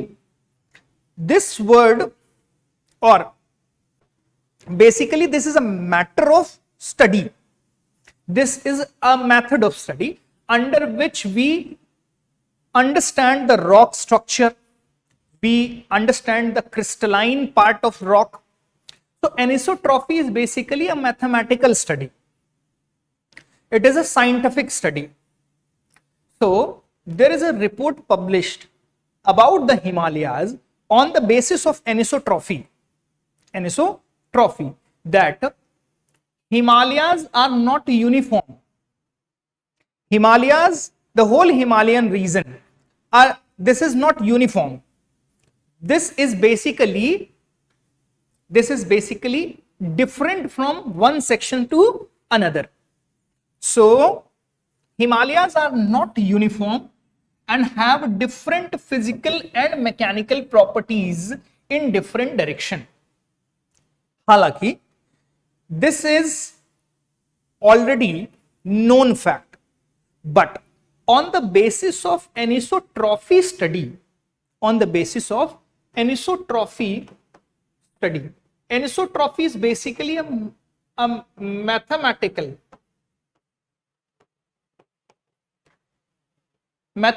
method. Fine. Just I tell you what is the anisotrophy basically. So this is a complex pattern of studying rock. So complex pattern of anisotrophy is observed in northwestern Himalayan and Ladakh and Karakoram zone. And it says that Himalayas are not uniform. Himalayas are different in physical and mechanical properties. So whenever I teach geography, especially the Himalayan region, I specially mention that Karakoram range have different formation than the Ladakh range and Janskar range. Greater Himalayas are chemically different from the Karakoram range. So this was basically studied on the basis of research, but now on the basis of mathematical study, it is proven that Himalayas are not uniform, and that study is called anisotrophy. So anisotrophy, what it presents the crystals, it presents the formation of crystals, size of the crystal, arrangement of the crystal. Crystal क्या होता है? टुकड़ा, crystal.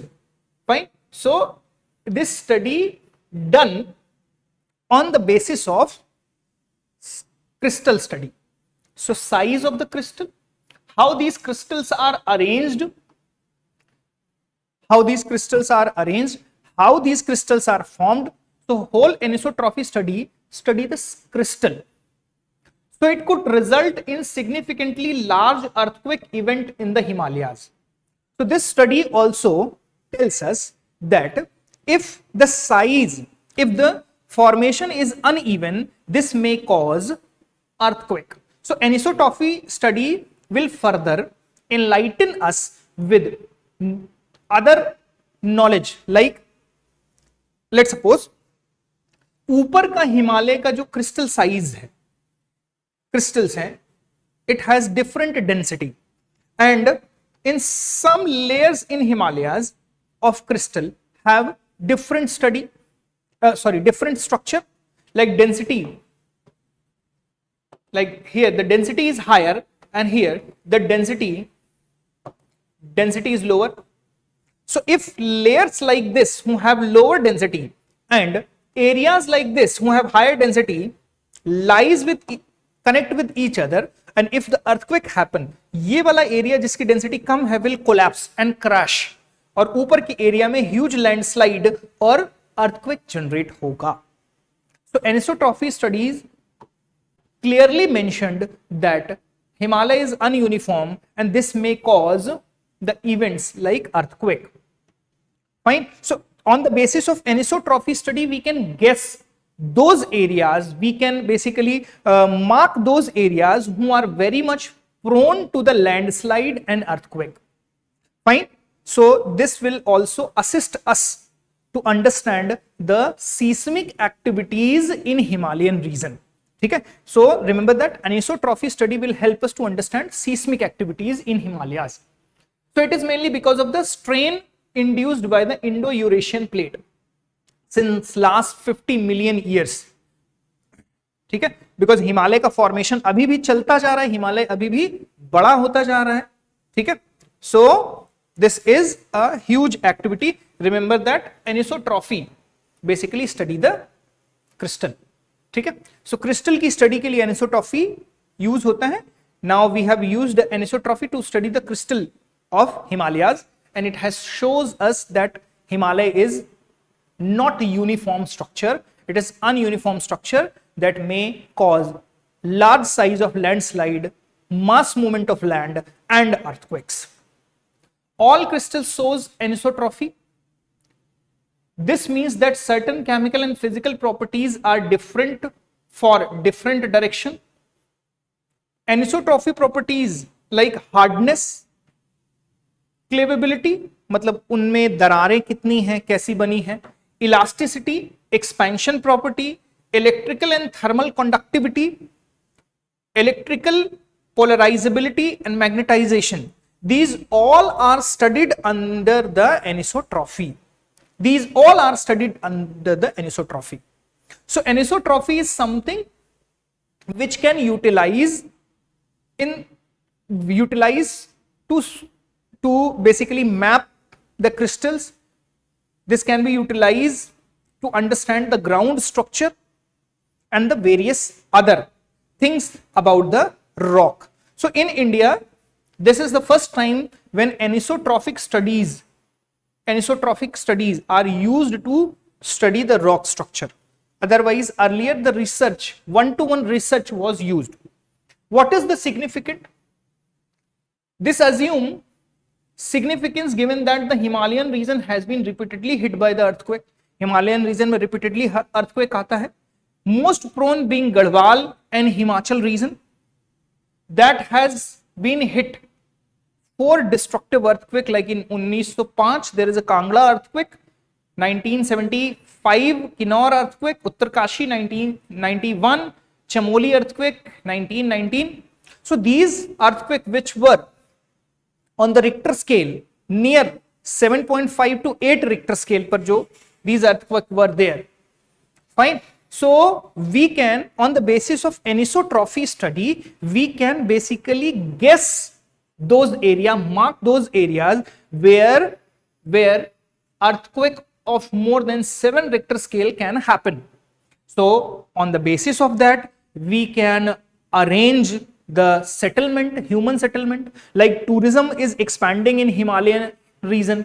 So we can mark those areas where construction can be prohibited, no construction, fine, no construction zone can be prohibited. So we can basically categorize the risk prone areas on the basis of anisotropy study. So this comes against the backdrop of India being one of the most vulnerable countries and extreme weather events, ranking 20th. Bharat climate risk index में 20th rank पर है. Means India is one such country which is negatively impact by the climate change and other natural disasters. Fine. I'll continue with this. Okay. Now, the next topic is this. We have noticed on the basis of a study that Earth's axis has been shifted to few centimeters. Why Earth axis is shifting? That means this is, we all see that this is Earth and this is its rotational axis. This rotational axis is basically shifting. Why this is shifting and what impact it can make? Fine. So maybe some question arise from the shifting of Earth axis. What is the cause? So according to a new study, it said that the water loss happening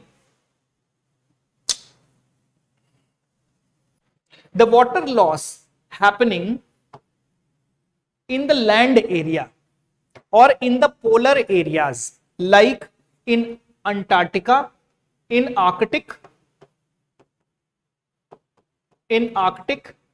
and Antarctic region, we are losing large icebergs.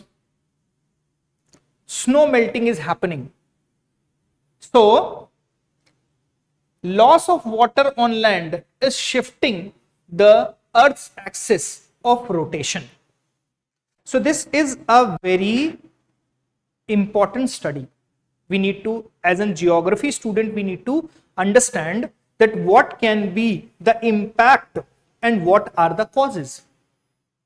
So the cause is said that loss of water on land or loss of water or ice on the pole is one major cause. That is why the Earth's axis of rotation is shifting. Fine.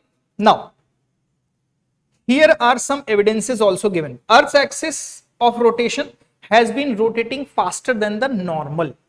It is said that Earth's rotation, few nanosecond rotation of Earth changed since 1990.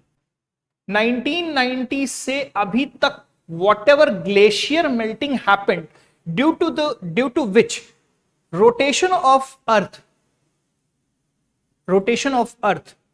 got faster pace than earlier to 1990. 1990 से पहले, 1990 से पहले जैसे earth rotate कर रही थी उससे faster हो गई है.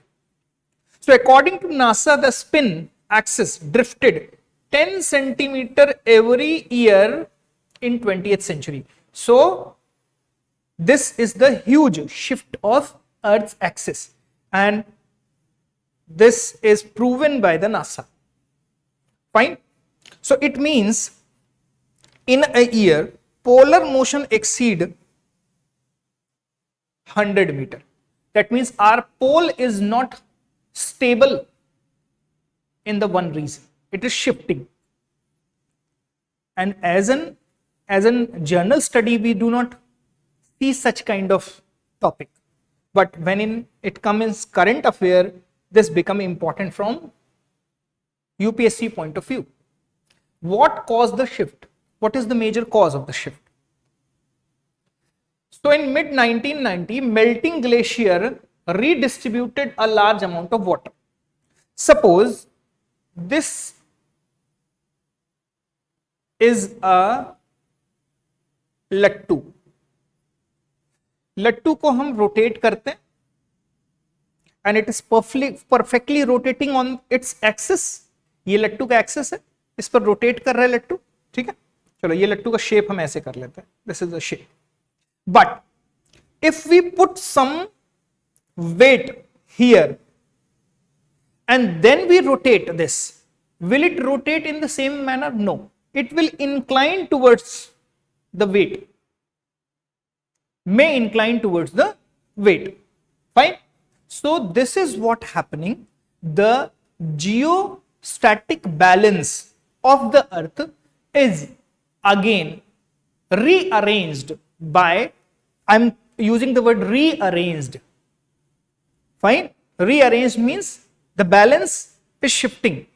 Like if you are walking, the center of mass and center of gravity, there is one point of your body where center of mass and center of gravity lies, but suddenly your body mass change. Like people who are very much thick, fat and huge tummy, who have huge tummy, their center of mass will be different from the people who are lean, thin and fit like me, isn't it? Fine. So because mass is shifting as the ice is melting, so mass is shifting to the ocean region.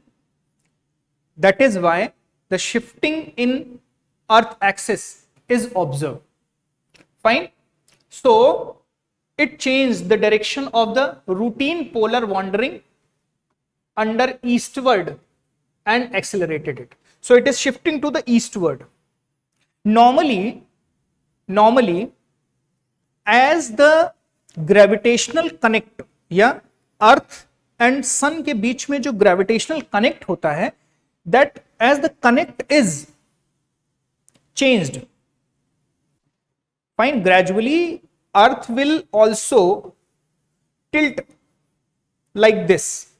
This will become the axis. Right now this is the axis. Fine. So this is a natural phenomena, but artificially we are pacing up this shift. How we are pacing? The climate change. So climate change is directly affecting the rotation axis of the earth. So average drift speed rose by 17 times between 1995 to 2020. It is said on the basis of research study. So the primary cause of polar drift is water loss from polar region. Water loss in the form of ice. Iceberg पिघल रहे हैं, टूट रहे हैं, तो ऊपर का area हल्का हो रहा है और वो इस तरफ टिल्ट होगा, टिल्टेशन बढ़ रहा है. ठीक है. And this with contribution of water loss into the non polar region, sea level भी इंक्रीज हो रहा है. ठीक है. और जस्ट जब when earth is rotating, so the amount of water, large amount of water will shift to this tropical region. Always remember. ठीक है. अगर if something is rotating at the very faster pace, so the amount of mass, water amount will come towards the equatorial region and the tropical region. Large amount of mass will come here, and this region will face the loss of mass. So this will shift. Fine. This will shift. Why eastern side of shift? Because earth is rotating anti-clockwise, so eastern side will face the shift. Fine. So melting of glacier due to the climate change caused billions of the tons of glacier melting is happening.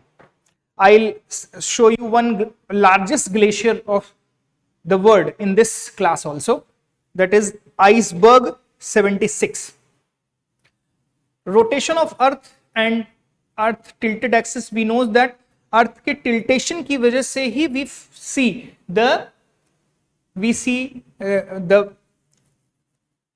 seasons on the earth. हम summers winters जो face करते हैं, that is due to the tiltation of the earth and revolution of the earth around the sun. Fine. So earth rotating west to east approximately 24 hours, but if the tiltation happen, the light time or day or night time will be changed. Fine. Day and night occur due to the rotation of the earth.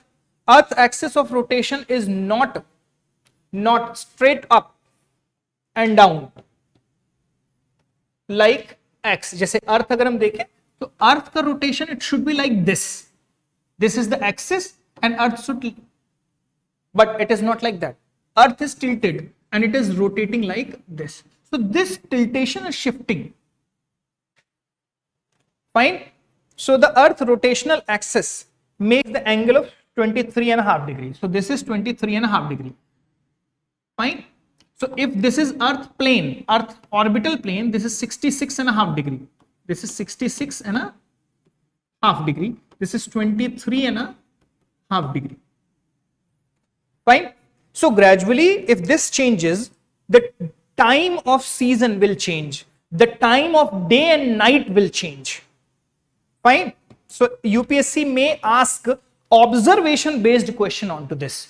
UPSC may give the observation that Earth's axis of tiltation changed by 5 degree.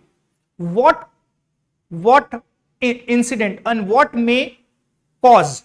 क्या effect हो सकते हैं उसके? That is why the northern and southern hemisphere get varying amount of sunlight. So इससे क्या होगा? Varying amount of sunlight हो जाएगा. Day and night time will be different. Fine. Amount of heat, duration of season will directly change. So the solar insolation will be impacted, time of day and night impacted, season will be impacted. Fine. So orbital plane पर earth rotate करती है सन के around, ठीक है. So this is the tiltation presently, but this tiltation is shifting, and this is how Earth revolve. Now think about that. Like here, fine, in this condition Earth is tilted like this. This is the axis, Earth is tilted. Let's suppose Earth increases tiltation like this. So for the polar region, in the polar region, larger area will come under the shadow region. जब winters आएगा तो south pole के बहुत बड़े area में sunlight नहीं जाएगी. Fine. अभी तो सिर्फ इतने एरिया में सनलाइट जा रही है या नहीं जा रही है. Later on the area of sunlight will, area where sunlight is absent will increase. So in northern hemisphere, similarly, when the tilted Earth will come here and the tiltation increase, this is tiltation increase, so this whole area will get the direct sunlight, and this whole area in northern side will not get the direct sunlight. Fine. So what will happen? The countries like Norway, Sweden, Denmark, Canada, Alaska, Russia, these all will be in darkened stage for 4 months, let's say 4 to 5 months, 4 से 5 महीने तक वहां पर सन दिखेगा ही. You are getting my point? So if tiltation increase, the amount of sunlight will be shifted. Are you getting my point? Fine. So remember this is going to make the larger impact. Like and share the video. Do like and share the video. Clear? So these are the things. Factor affecting the distribution mass. What are those factors affecting the distribution of molten rock on the Earth's outer core? Can alter how planet's mass distributed.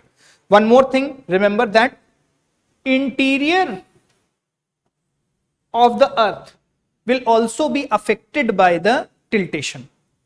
How? In the geography we study the interior structure of the Earth, and we see that the core of the Earth, the crust is solid. The core of the Earth, inner core, it is in solid state, and the outer core is in liquid state. And if this happen, because this whole mantle region is very much compacted, and this is in plastic state. Only this outer core,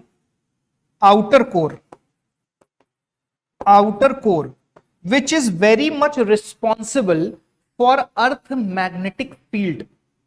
अर्थ की magnetic field के लिए बहुत important है, because यहीं से whatever the radio activities are happening here, due to which the magnetism is generated, because here the rotation of magma causing the dynamo effect, like जैसे आप comb करते हैं and after the combing you see that paper can stick to the comb, paper जो है वो comb से चिपक जाता है, isn't it? So here the same thing is happening, that the dynamo effect is happening which generate the magnetic field of the earth. So if tiltation happen, so this already ongoing rotation path may be hampered, and these circulation may be shifted to, so the earth's magnetic field again redistributed.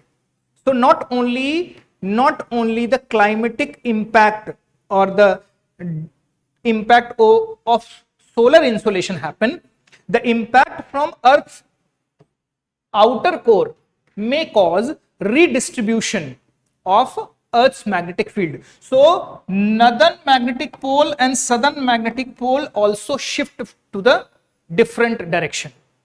So as the distribution of molten rock in earth outer core can alter the planet's magnetic field, ठीक है, हमारे magnetic field को redistribute कर सकता है. Water is distributed on earth surface, water में भी distribution आ जाएगा, एंड फ्रोजन ग्लेशियर्स, कुछ एरियाज में जहां पर सन का एक्सपोजर बढ़ जाएगा वहां पर glacier will suddenly vanish. So the whole ecosystem will be change, like शायद जहां पर पोलर बेयर पहुंच रहे होंगे वहां से पोलर बेयर गायब हो जाएंगे, and there we can find the temperate forest. Fine. So the whole ecosystem can be rearranged or convert into the different kind of ecosystem. So this will not only impact the solar light, this will also impact the magnetic field. This will also impact the whole ecosystem, environment and ecology of this particular region. ठीक है? So this already have told you. Next topic is Ran Dhan Yojana. Run धन से ईंधन. What is run धन से ईंधन? Run धन से ईंधन, what does it mean? This is very much important topic, I believe, because government of India in new biofuel policy is increasing, try to increase the biofuel, biodiesel, E20 ethanol blending in the petrol will be increased 20% in near future. So this kind of schemes who are related to the biofuel will be important from exam perspective. So as this is the first time, the first supply of used cooking oil, this is called UCO, used cooking oil based biodiesel under Ran Dhan se ईंधन. What is Ran Dhan? Ran Dhan means cooking oil, है ना, खाना जिस तेल में बनाते हैं, that is called Ran Dhan. Ran Dhan से ईंधन डेवलप करना है, ठीक है. So cooking oil से फ्यूल बनाना है. So India is a very large country and has huge population. Here gradually number of restaurants are also increasing, है ना. We are our fooding habits are also getting changed. So much of fried packaged food, है ना. And India is the country where everybody eats samosa, at least in northern part of India, and samosa is deep fried into the tail. Now people are eating French fries. So many deep fried items or the fried things we are eating. So this is creating the huge amount of used cooking oil. Now if the used cooking oil can be repurposed, now government of India is focusing on repurposing. Repurposing means, like, if one thing is used for certain work and it has been solved the purpose. Now remain of that particular thing can be used for some other thing. This is called repurposing. तो funds का repurposing कर सकते हैं, resources का repurposing कर सकते हैं. Fine. So government of India is focusing on the repurposing of used cooking oil to produce the biodiesel. So this is randhan se indhan, means producing biodiesel through the used cooking oil. So this initiative will economically benefit the country by the boosting of indigenous biodiesel supply. Now, if we are producing the huge amount of biodiesel, our import dependency will reduce. We will import less crude oil from the other countries, and this will save our precious forex reserve. वैसे भी Indian currency is dropping down drastically. Historically अगर हम देखें तो Indian currency सबसे lowest उसमें है. So this may help in सम वे और the other. Fine. So this will reduce the import dependency. Oil generating जो यूको से जब बायोडीजल बनाया जाएगा, so this will produce employment also in rural and urban areas wherever this thing will happen. So what is used cooking oil? Consumption, bulk use oil, like in restaurant and eateries there are various restaurant like जैसे McDonald में देखे. So since it open till it close, the oil is always heated, readily heated for the French fries.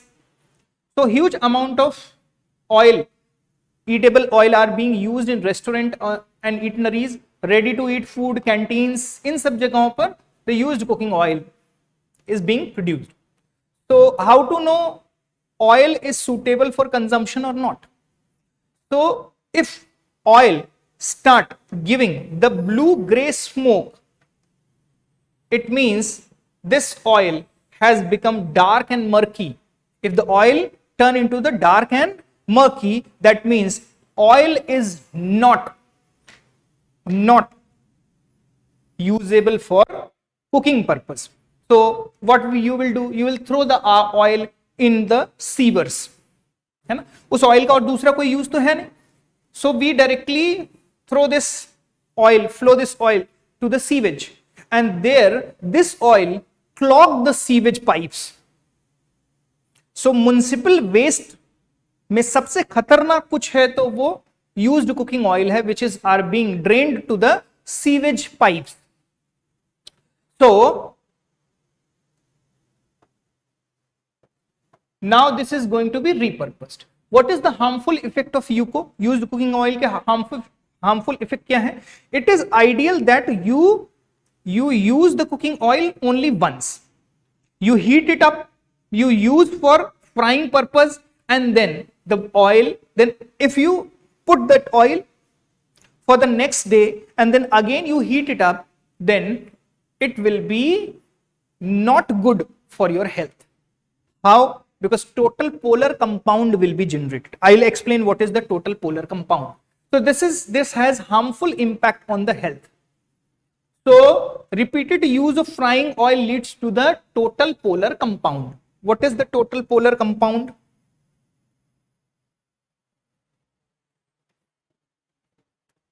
What is the use of what is total polar compound?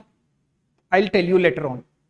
So nutritional and physiochemical properties of used cooking oil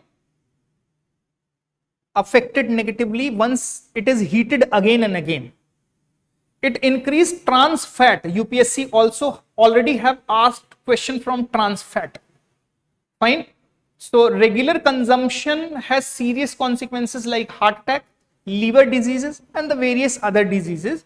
If you use, that is why it is said that do not eat samosa every day, because जो भी समोसा बनाते हैं, it is not like that कि वो एक बार आज उन्होंने समोसा बनाया फिर वो ऑयल डिस्कार्ड कर देते हैं. No, they are going to use it again. Fine. So it choke and clog municipal sewer जहां पर इसको फेंका जाता है. This is also negative impact and reduce the efficiency of water treatment plants. Fine. So if it is mixed with water, it is very hard to remove the oil from the water. So water treatment is very much negatively impacted by this. See, UPSC may ask the impact, and this also may be in statement. So water treatment plants, this used cooking oil reduce their efficiency. It raises chemical oxygen demand. What is chemical oxygen demand? There are two kind of words: biological oxygen demand BOD and chemical oxygen demand COD. These are used to measure or to monitor the health of the water. So chemical oxygen demand is basically the demand of the oxygen in water to treat the impurities or the chemicals in the water. Like microorganism consume oxygen of the water while recycling or decomposition of chemicals in the water. So if huge amount of oil is there in the water, microorganism will utilize more oxygen of the water, and the oxygen will deplete from the water, and the water will be declared as the dead water. So chemical oxygen demand increase if such kind of used cooking oil go into the rivers, aquatic ecosystem or the marine ecosystem. वहां पर अगर ये oil जाता है तो oxygen पानी का कम होने लगता है. Fine. If it goes into the open water area, it will float on the water and it will hamper the sunlight which goes inside. Oxygen will be reduced inside the water. So used cooking oil is in every way, if it goes to the aquatic ecosystem, it will negatively impact the aquatic ecosystem. It will harm the marine life. Oily layer will be there. Okay? So this will reduce the visibility in water, choke the clogs of the fish. Fish के गलफड़े होते हैं ना, उनको clog कर देगी ये. ठीक है. So this will negatively impact in every way. Good practice for maintaining the quality of fried food. What is need to be done? That people should be make aware about that there should be a good quality of oil used. What is the good quality? ठीक है. Oil having high saturated monosaturated fatty acid which is good for frying. जैसे आप कभी oil आप जब गर्म करते हैं तो ऑयल अगर बहुत जल्दी धुआं निकलने लगता है, if there is smoke coming out of oil, that is not good. Fine. And oil को कहते हैं ना बहुत बिल्कुल तेज गैस करके, बिल्कुल फुल गैस पे we should not heat up the oil like this, because if temperature goes high oil will evaporate. Fine. So this is not the good practice. So what we need to do, we need to inculcate the good practices. We need to inculcate the good practice. Selection of lowest frying temperature. This is what said, lowest frying temperature. जितने कम temperature में आप fry कर सकते हैं और मतलब fry भी हो जाए और बहुत ज्यादा ऑयल हीटअप भी ना हो, that is called lowest frying temperature. Consist with producing fried product. ठीक है. सो लो फ्राइंग टेम्परेचर पर आप फ्राई करें. ठीक है. The oil should not reach to the smoke point. One word you can remember, the smoke point. What is the smoke point? When the amount of temperature given to the oil and the oil start producing smoke, धुआं निकलने लगे, so that is called smoke point. Like and share the video please. Smoke point. So it should not be heated to the smoke point. Fine. So two things here you need to remember, that low frying temperature and smoke point. Low frying temperature should be achieved and smoke point should be prevented. Smoke point तक नहीं पहुंचना चाहिए. Now, as we talk about stainless steel, we should use stainless steel utensils for the frying purpose. Like if we use the iron pan, non-coated iron pan for frying purpose, so the oil will be very easily, oil will oxidized and rancidity What is rancidity? When oil starts smelling. Oxidation will increase.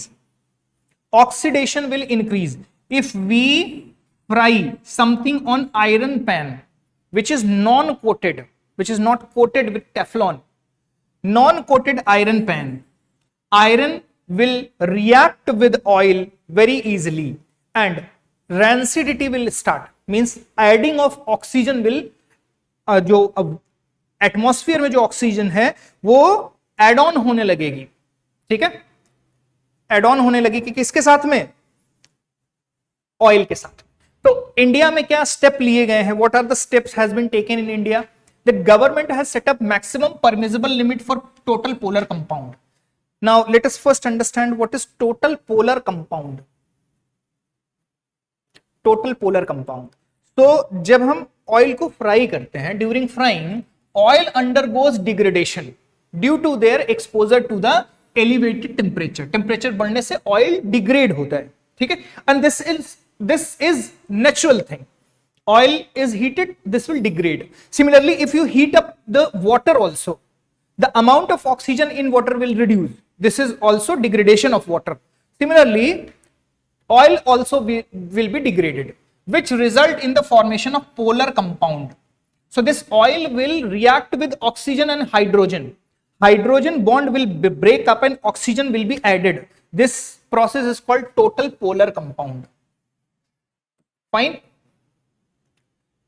So it impact the undesirable order. If total polar compound increase, oil की smell बदलने लगती है, unpleasant color will come, unpleasant smell will come, high viscosity. High viscosity means oil will turn into the thick oil. Oil जो है वो गाढ़ा हो जाएगा. And to final product, the fried oil will turn into a murky, thick brown, giving unpleasant smell. So such kind of oil have high total polar compound. Now what is the percentage limit government has set? Government says that total polar compound beyond 25% is considered as unfit for human consumption. So if food and supply inspector goes to a restaurant and check that the oil which is being used have more than 25% of total polar compound, and if you fry the oil twice, अगर आप दो बार oil को fry करते हैं, या you fry the oil first time but you give oil an excessive temperature, then too on the first frying only oil will turn into the high total polar compound oil, which will contain at least 35% to 40% total polar compound. So as जैसे जैसे आप oil को heat करते हैं, ठीक है, hydrogen bonding टूटती है. This is called total polar compound, which is an unhealthy oil for human. So high total polar compound in cooking oil leads to the health issues: hypertension, Alzheimer's, heart diseases. So this is tied to this kind of system. So one of the studies also noticed high level of glucose, creatinine, cholesterol with decline level of protein and albumin cooking oil. Okay? If total polar compound increases, then protein decreases in the oil, and high amount of creatinine, cholesterol increases, cause further diseases. That is why that do not eat fried food every day. Fine. Now, taken by the government saying that TPC is permissible limit 25%. And how it is measured? They have machines to measure this. We need not to understand the mechanism. Food and Standard Safety Authority, FSSI, and Standard FSSI have released a standard operating procedure, SOP. इन्होंने एक procedure बनाया है on the handling of dispose of, कैसे dispose करना है used cooking oil को. तो used cooking oil should not be disposed into the municipal sewer waste. Restaurants can not throw their oil to the municipal sewer waste. used cooking oil discarded by the providing into the, so remember, has been authorized oil aggregator or oil collectors are there. So the only oil collectors will be handed over to the used oil, and those oil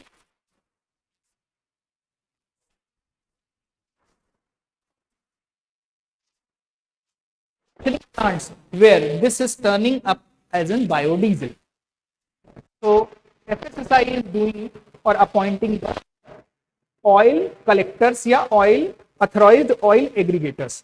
Dumping used cooking oil into the water body is a civil offense under the Water Prevention and Control Pollution Act 1974. So remember that if you see any restaurant owner throwing oil into the nali or the drainage, you can immediately make the video and send it to the FSSI website, or you can directly send it to the district magistrate also. He can also take the action over this because you are violating a law, Water Prevention and Control Pollution Act 1974. This is a punishable offense. So to solve this problem, government has come up with the RUCO project. RUCO, used cooking oil. Purposing of used oil project basically works the production of used cooking biodiesel. So use vegetable oil for frying. RUCO also aware the consumers regarding the used cooking oil, like avoid reducing cooking oil, guard your health.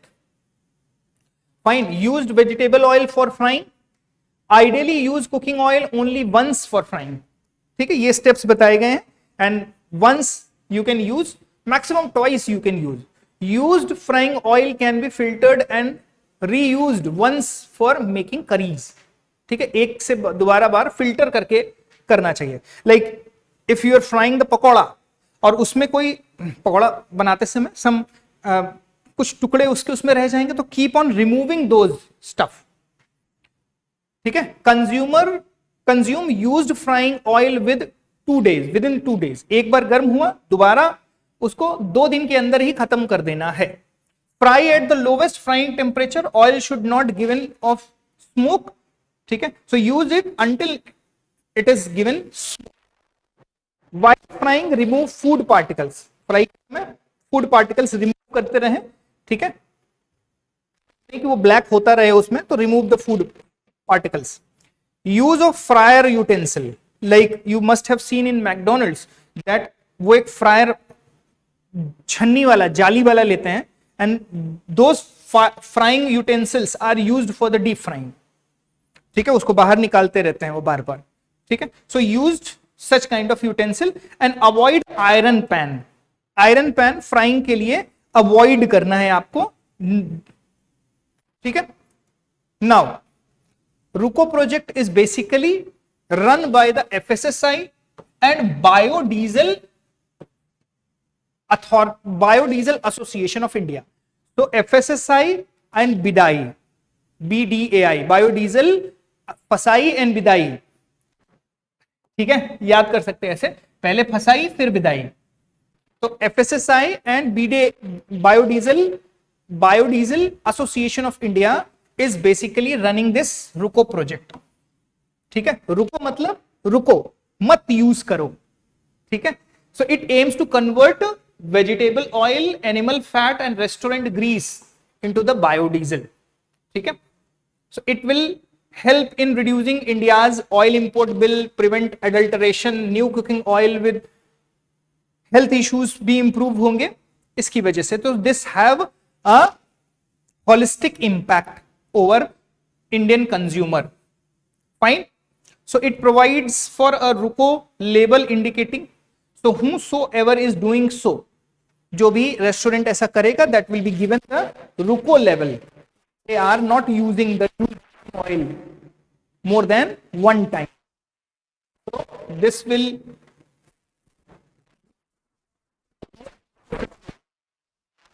total polar compound I have already told you. Next current affair is that Indian Energy Development Agency नहीं कर रहा हूं, IREDA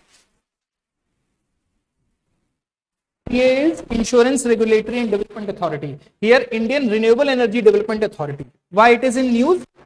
IREDA is in news because Green Urja Award is given to it. Green Urja Award. Now, who give the Green Urja Award? So, IDA is basically a mini Ratna company, public limited government company hai, IREDA.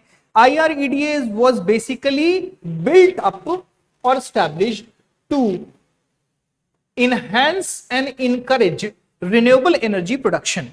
How? What they do? This is basically a NBFC. This is non-banking financial institution established in 1987. This basically was established to give the loan, give the money to the institution who want to establish renewable energy plants. So this is basically a kind of financial institution which just provide finance or the person who encourage producing solar power, wind energy.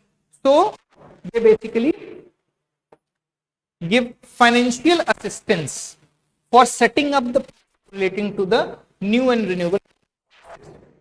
Okay? And they also try to increase efficiency. The motto is energy for everyone. They are given the Green Urja Award. Green Urja Award given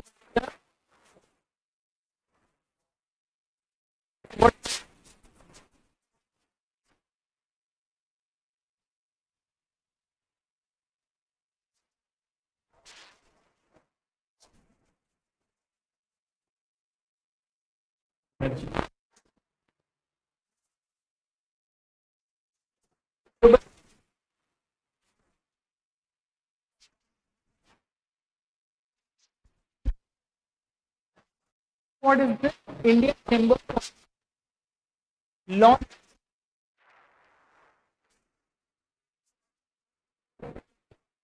for its pivotal and developmental role in green energy finance. Personally, do not use the green energy or renewable energy. They only give the financial and developmental support to the institution who are using the green and renewable energy, new and renewable energy. Fine. Iceberg is in news like is A76 iceberg. A76 iceberg. What is basically iceberg? What is the difference between iceberg and glacier? Iceberg and glacier. So there is one iceberg, a huge amount of block of broken ice called the iceberg. Glacier is not the broken iceberg. Glacier is not broken. Iceberg is broken from the mother glacier. Right? So this is a block, ice block, floating in the sea. So this is floating where? Antarctica. So this may ask, UPSC may ask that A76 iceberg is related. A76 iceberg is related to Antarctica region where it is floating in Weddell Sea. It is floating in Weddell Sea, becoming the largest glacier of the world. This is largest iceberg. Remember this, A76 is the largest iceberg that this to study. So the ice in Antarctica might seem static, but it is moving. The piece of ice breaking off from the ice shelf or glacier are called the iceberg. I show you the map first. This is Weddell Sea. It's called Rhone ice shelf, and from the Rhone ice shelf, A76 iceberg is broken, which is 4,320 square kilometers. You need not to remember the word. Just remember that A76 iceberg is the largest iceberg, which is a floating ice piece floating into the Weddell Sea in Antarctica region. Right? So around the Antarctica, which ocean is there? There is a Southern Ocean, and Weddell Ocean is the part of Southern. Weddell Sea is the part of Southern Ocean. Fine. So measurement I have already told you 170 kilometre long, 25 kilometre wide, 4320 square kilometre का ये glacier है. Earlier it was A23, previously was largest glacier since 19 to the ocean. This is also in Antarctica. A76 is not linked to the climate change. If you say that A76 is broke from its mother glacier, Ron glacier, due to the climate change, so it is not 100% true. Breaking of glacier and turning into the iceberg is a natural phenomena. This happened gradually. What is calving? I will tell you. Calving is the phenomena of melting and breaking off an ice piece from the mother glacier. So let's suppose this is one big glacier, and here this part is broken due to some reason. So this is called calving. So periodic calving of large chunk of those shelf is a part of natural cycle. This is not happening due to the global warming. Yes, global warming and the climate change is somewhere positively acting factor, but this is not something which is contributing 100% for breaking up or the calving of a glacier. Fine. However, some of the shelf have experienced rapid breakup in last few years due to the global warming. Yes, global warming has the impact, but if global warming is not there, then to ice calve तभी टूटता है. ठीक है. So as the ice was already floating in the sea before the dislodging from the coast, it breaks away, does not raise the sea level.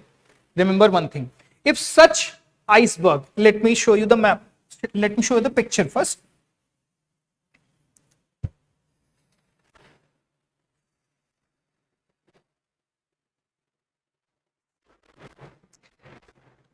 Here is the whole ice sheet. This is the glacier.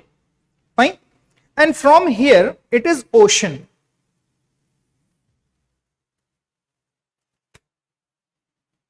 This is ocean. Fine. And this connected floating ice is basically called the ice shelf.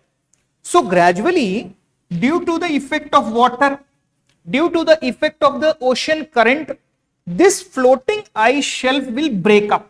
And this not just break up, this also grows, because when snowfall happen, this goes thick.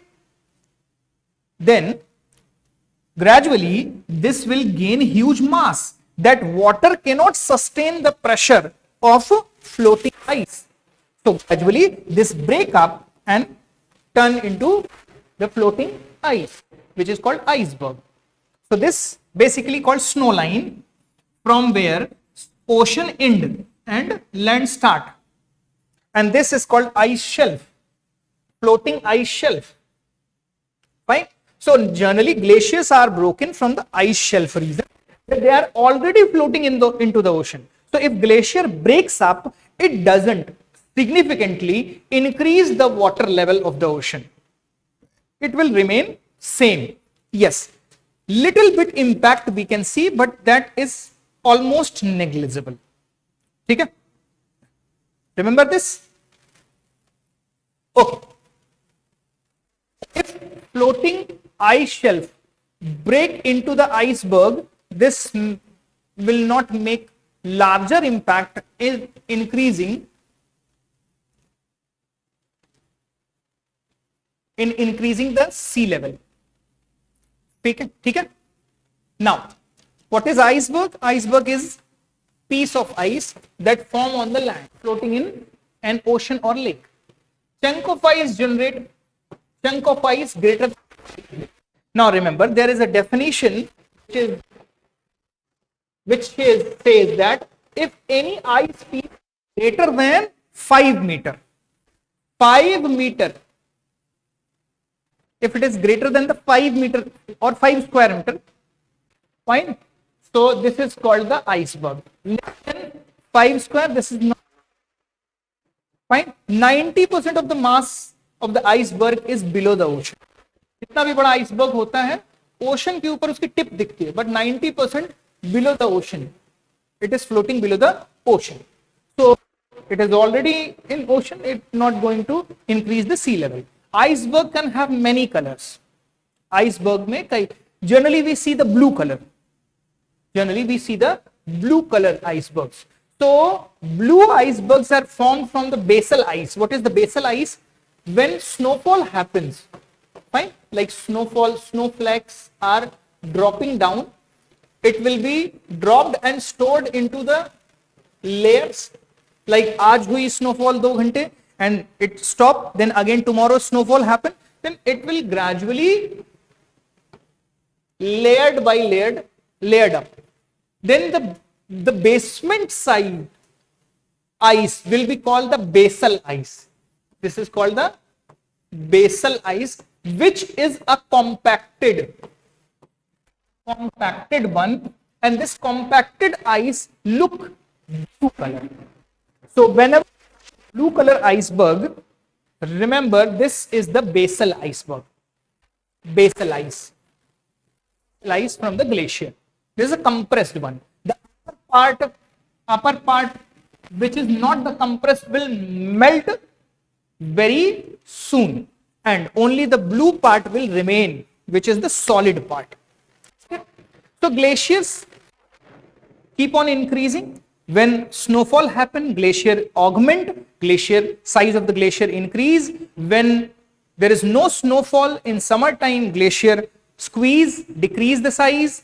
Similarly, icebergs also. When snowfall happen, size of iceberg increase. Fine. So the size may differ from. Fine. So blue icebergs are basically the basal iceberg. Green and red icebergs are colored by the algae. So the natural color of the iceberg is blue iceberg, which is natural. And this is because the reflection of light. जैसे आसमान नीला दिखाई पड़ता है वैसे ये भी, इसका नीला colour होता नहीं है, but it reflect. Green and red, if there is a green and red ice, then there is the algae, there is the phytoplanktons which are freezed with the ice. Then and then only it looks red, green color iceberg. So this is because the algae only. And the strippy iceberg, जिसमें line दिखाई पड़ेगी, strippy iceberg colored by the basal dirt. ठीक है, इसका colour जो है मिट्टी के कलर के जैसा बेसमेंट में जो डर्ट होती है, कैरिड अवे, जब ग्लेशियर होता है डर्ट उसमें होती है, वो दिखाई पड़ती है. Here you see the blue iceberg. This is layered strippy iceberg. ये कहीं से, अभी ये क्या है, ये इसका नीचे वाला हिस्सा है, आइसबर्ग ऐसे घूम गया होगा, ठीक है, ये टर्न हो गया होगा. तो ये जो लाइंस आप दिख रहे हैं, दीज आर स्ट्रिपी स्ट्रिप्स यहां पे दिख रही, ये बेसिकली नीचे रॉक्स पे रब करके आया है. ठीक है, तो ये आइसबर्ग मिल सकते हैं. तो how the iceberg is named, जैसे there is mechanism of naming cyclone. Who named the iceberg? UPSC may ask. Nobody knows. They are traditionally named from Antarctica quadrant. Preliminary view say this is important. Antarctica quadrant, whole Antarctica region, the continent, it is divided into 4 quadrant. Remember, it is into 4 quadrant. This is Ross quadrant, this is Weddell quadrant, इधर Weddell Sea है जहां पर A76 glacier है, then Enderby quadrant, Victoria quadrant. There are divided into 4 quadrant. Fine, it is divided into 4 quadrant. Remember this. And this, on the basis of this, name of the glacier is given on the basis of in which quadrant. And is US National Ice Center is basically the authority which name the glacier. So this is the only organization which named the glacier. This may ask in prelims point of view because a new largest size of glacier is news. So this National Ice Center.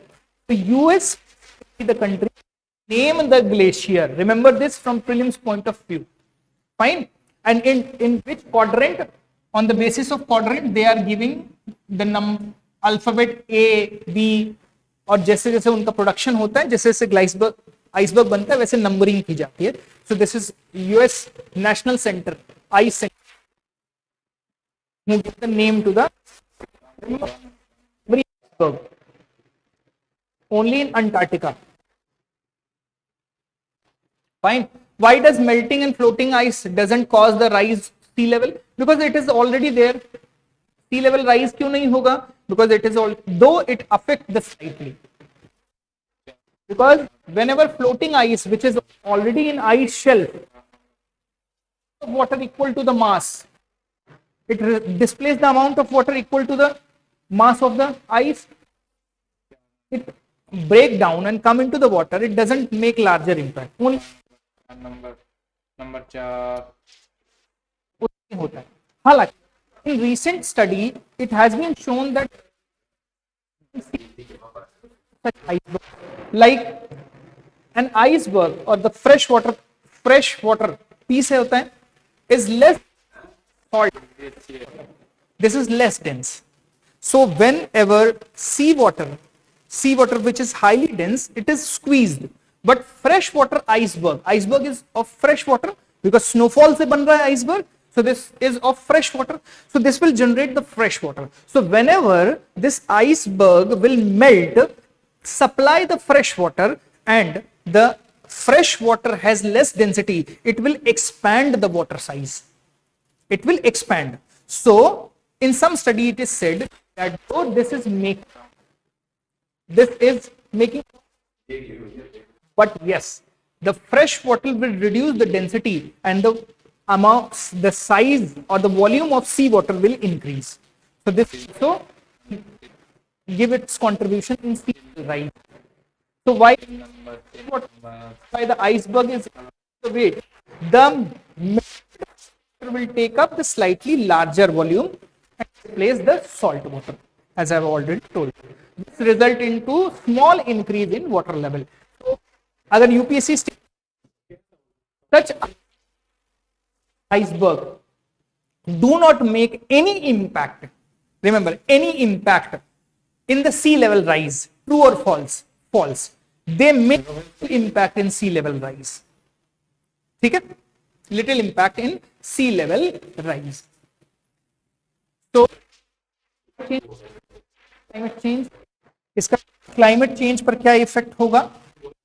Ice is frozen sea water. Sea ice, it perennially expand and contract during the each year winter and summer. Sea ice doesn't contribute to directly to the sea level rise. Directly बहुत बड़ा amount में sea level rise नहीं होगा. But sea ice is important because it enhances the climate warming. If sea ice is increasing, number of glaciers are increasing, sea icebergs are increasing in the ocean, this warming is happening there. It changes the reflectivity. What if this is water and here three icebergs are floating? Three icebergs are floating. And what ice has higher albedo?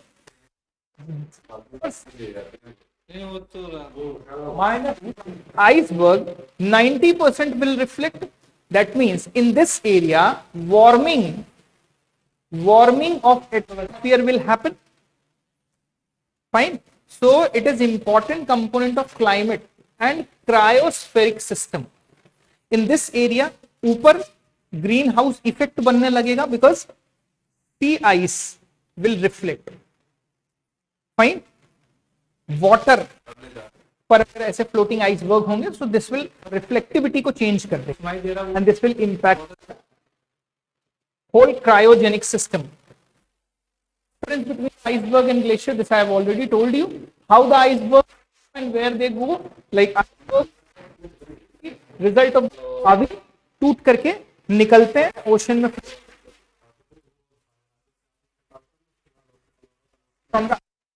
अब ये दो तरीके से हो सकते हैं. See, this is iceberg and it has different pressure. ठीक है, आइस का प्रेशर इस पर है, वाटर का प्रेशर इस पर है. ठीक है, stress is what? Where this is in slope direction. ठीक है। Edge of glacier where the pressure of glacier happen, and when pressure of glacier is exceeded by the pressure of water, जितना pressure है उससे glacier का pressure हो जाए, calving will happen and the glacier will break from that. So before calving, smaller cracks, छोटे छोटे cracks आएंगे, जैसे ये क्रैक्स आ रहे हैं, तभी ये जो which the glacier is floating here, some point of the other it was here, then calved and ran away. So when crevasses means cracks penetrate, thickness of the ice calving occurs. अब cracks उसमें water penetrate करेगा, water then again will melt the ice, water again. ऐसा होता तो कैसा होता, ठीक है। मेल्टिंग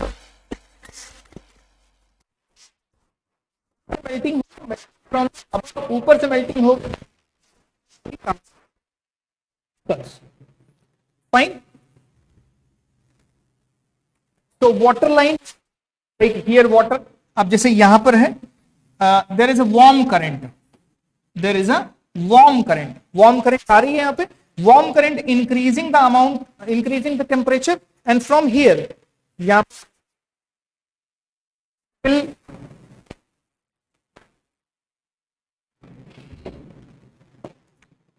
यहां पर ये ऐसे वी शेप बना देगी, इट विल क्रैक, ऊपर से प्रेशर पड़ेगा,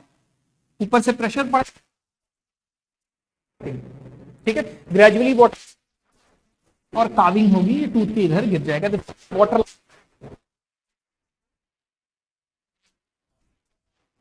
whole pattern of ocean current changes.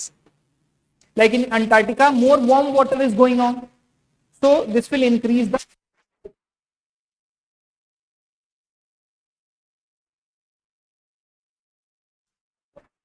the volume is larger, density lower than ocean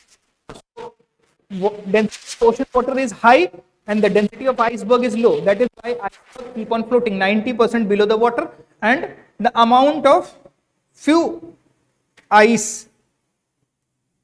voice problem हो रही है, अभी भी हो रही voice problem? Let me know, is there any voice problem right now?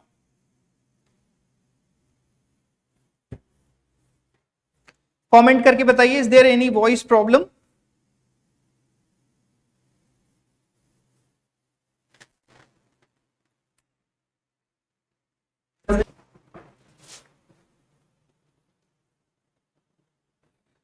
One more thing, one more cause, when tidal and seismic activity, seismic means earthquake activity happens, then also the calving may happen, and this also cause generation of icebergs. Fine. अभी भी voice problem तुम्हें? Now clear? India's deep ocean mission. UPSC last year have already asked one question from deep ocean mission. So deep ocean mission in news. So I expect a few more questions from deep ocean mission from another aspect of this topic. Like deep ocean mission, the cabinet committee has approved the proposal of Ministry of Earth Sciences regarding the deep ocean mission. So this has been approved by the government, where 3 people are going to 1,000 meter depth for the purpose on a robotic submarine. So that is why it was in news. So why deep ocean mission is important? India is dependent on huge amount of import when we talk about the minerals.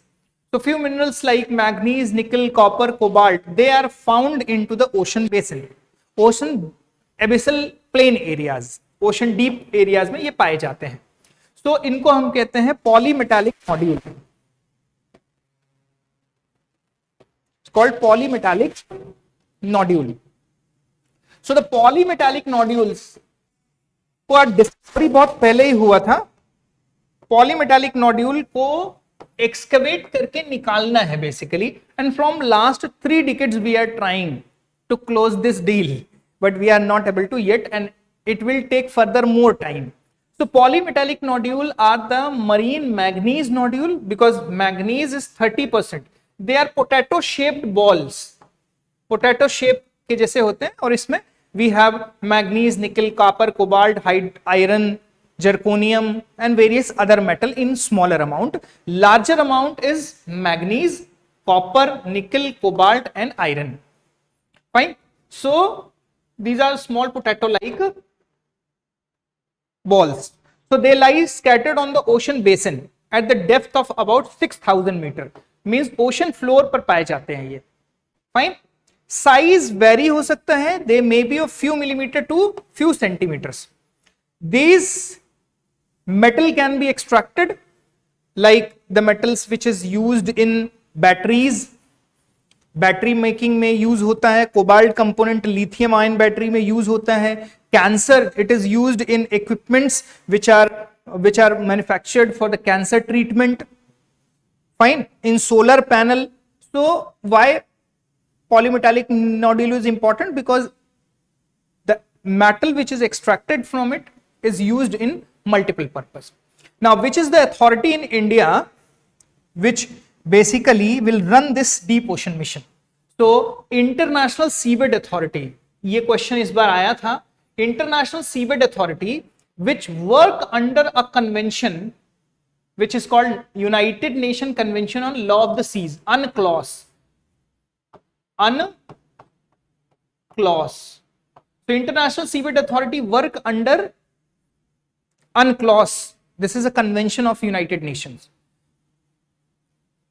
International Seabed Authority give the license for deep sea mining. Otherwise, countries from their coastal area to 200 nautical mile, this is called exclusive economic zone. Here, like India, from its coast to 200 nautical mile in the ocean, they can extract any resources from this area. But when we talk about going beyond this, this will only can be done when you have taken permission from International Seabed Authority. So similarly, India also have taken permission, and for this purpose, Central Indian Ocean Basin is the pioneer investor in 1987. In 1987, we made the Central Indian Ocean Basin. This is one such institution which will execute the deep ocean mission. There we have got 1.5 lakh square kilometer का area in Indian Ocean. Indian Ocean में हमें इतना बड़ा area exploration के लिए दिया गया Central Indian Ocean region में, and we have got the license from the International Seabed Authority. In 2002, India signed a contract with ISA, in International Seabed Authority, and after completing whole the analysis, 50% surrender. हमने इसका आधा surrender कर दिया, because in those area we found that economic viability is not there. There is polymetallic nodule, but their amount is few. अब अगर इतना कम amount में है, and if we continue with the project, then the extracted amount will not cover the cost of the whole setup. So economic viability होना बहुत important है. So due to the economic unviability, we surrendered the 50% area. So now we have only 75,000 square kilometer area in Central Indian Ocean Basin region, and further study shows that only 18,000 square kilometer area is going to be the first generation mine site where we will perform or we will execute our deep ocean mission. So according to the Ministry of Earth Science, there is 380 million tons of polymetallic nodule, 92 million ton of manganese, 4.7 million ton of nickel, then cobalt, then copper there. So we are largely dependent upon the import of the cobalt, so this will reduce the import. So these are the areas. India is given the area here in Central Indian Ocean Basin region. In other areas, if it is said that it is found in Indian Ocean region only, no, it is found everywhere. Not only the polymetallic nodule, there is a polysulfide nodule also. Polysulfide nodules are also there in various regions. So polymetallic nodules are found here in Indian Ocean region, here in Pacific Ocean region, they are found here in Antarctic Ocean region. In Arctic region, they are not mapped yet. Arctic Ocean region mein they are not yet mapped, and in Southern Ocean region also we haven't mapped the polymetallic nodule and polysulfide nodules. So they are found over the crust.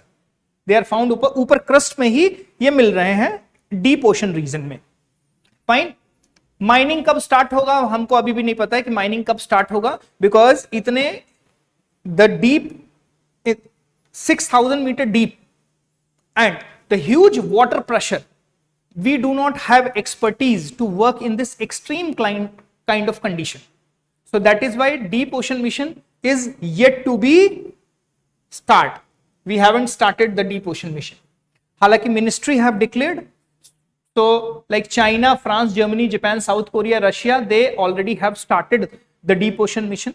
ISA have entered into the contract in various countries, like 29 contractors are there. 2022 में कई जगहों पर we have already, not India but other countries like Japan, South Korea, Russia, China, they already have started extracting this. So India is not the only country, other countries already have started. Most of the countries has tested their technology in shallow water, but in deep water abhi there are various challenges. Few countries started doing. We have contracted with Russia also. Russia के साथ हमने technology लेने के लिए contract किया है.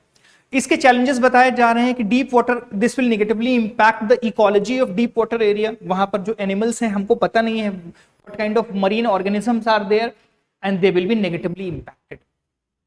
These locations are the home of the unique species which are unknown to us, which are yet to be researched. Sediment plumb, like when we are extracting, sediment will be generated. This may impact the food chain of deep water. Fine. Challenges and difficulties क्या हैं? Because operating machineries which work in 6 kilometers down in the water, we do not have such operating machineries, and these machineries are, whichever machineries are tested, they are tested on a small scale. But if we work on the further large scale, this may cost a huge amount and might be this not turn up into the economically beneficial venture. Fine. Challenges, what are the challenges? Difficulty and challenges, we can see that हमको technological challenge है, we do not have such partner, so this kind of thing will be there. Fine. So there will be the pressure pipes which will clean the area so that the polymetallic nodule can be easily seen, and there is a seafloor collector will collect and pump up, suction pump रहेगा, pump up this, and this pump up will go into this floating vessel, and यहाँ से polymetallic nodule will be shifted to the bulk carrier. ये career इसको लेके जाएगा. So this will be the stable thing. Fine. These are all the areas. अब हम अगर देखें तो so many areas comes under the ecologically sensitive zone. Like in India, where India have got the exploration, it also come near the Sunda Trench, which is biodiversity rich area. So polymetallic nodule, extraction of polymetallic nodule, polysulfide nodule may cause deeper impact over the eco-sensitive areas of the ocean. Fine. So it has negative impact over. Fine. So chalo, there are few topics more which I need to cover, but as we don't have time, there are only 2 topics remaining. 2-3 topics are remaining.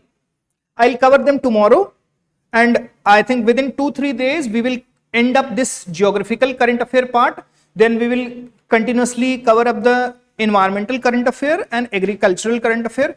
This exercise will help you in at least target 10 to 15 extra questions which you can make. Fine. Thank you so much for today. Keep joining, keep attending such session on Analyst Ias. Like, share our events. Do subscribe to our channel. Thank you so much.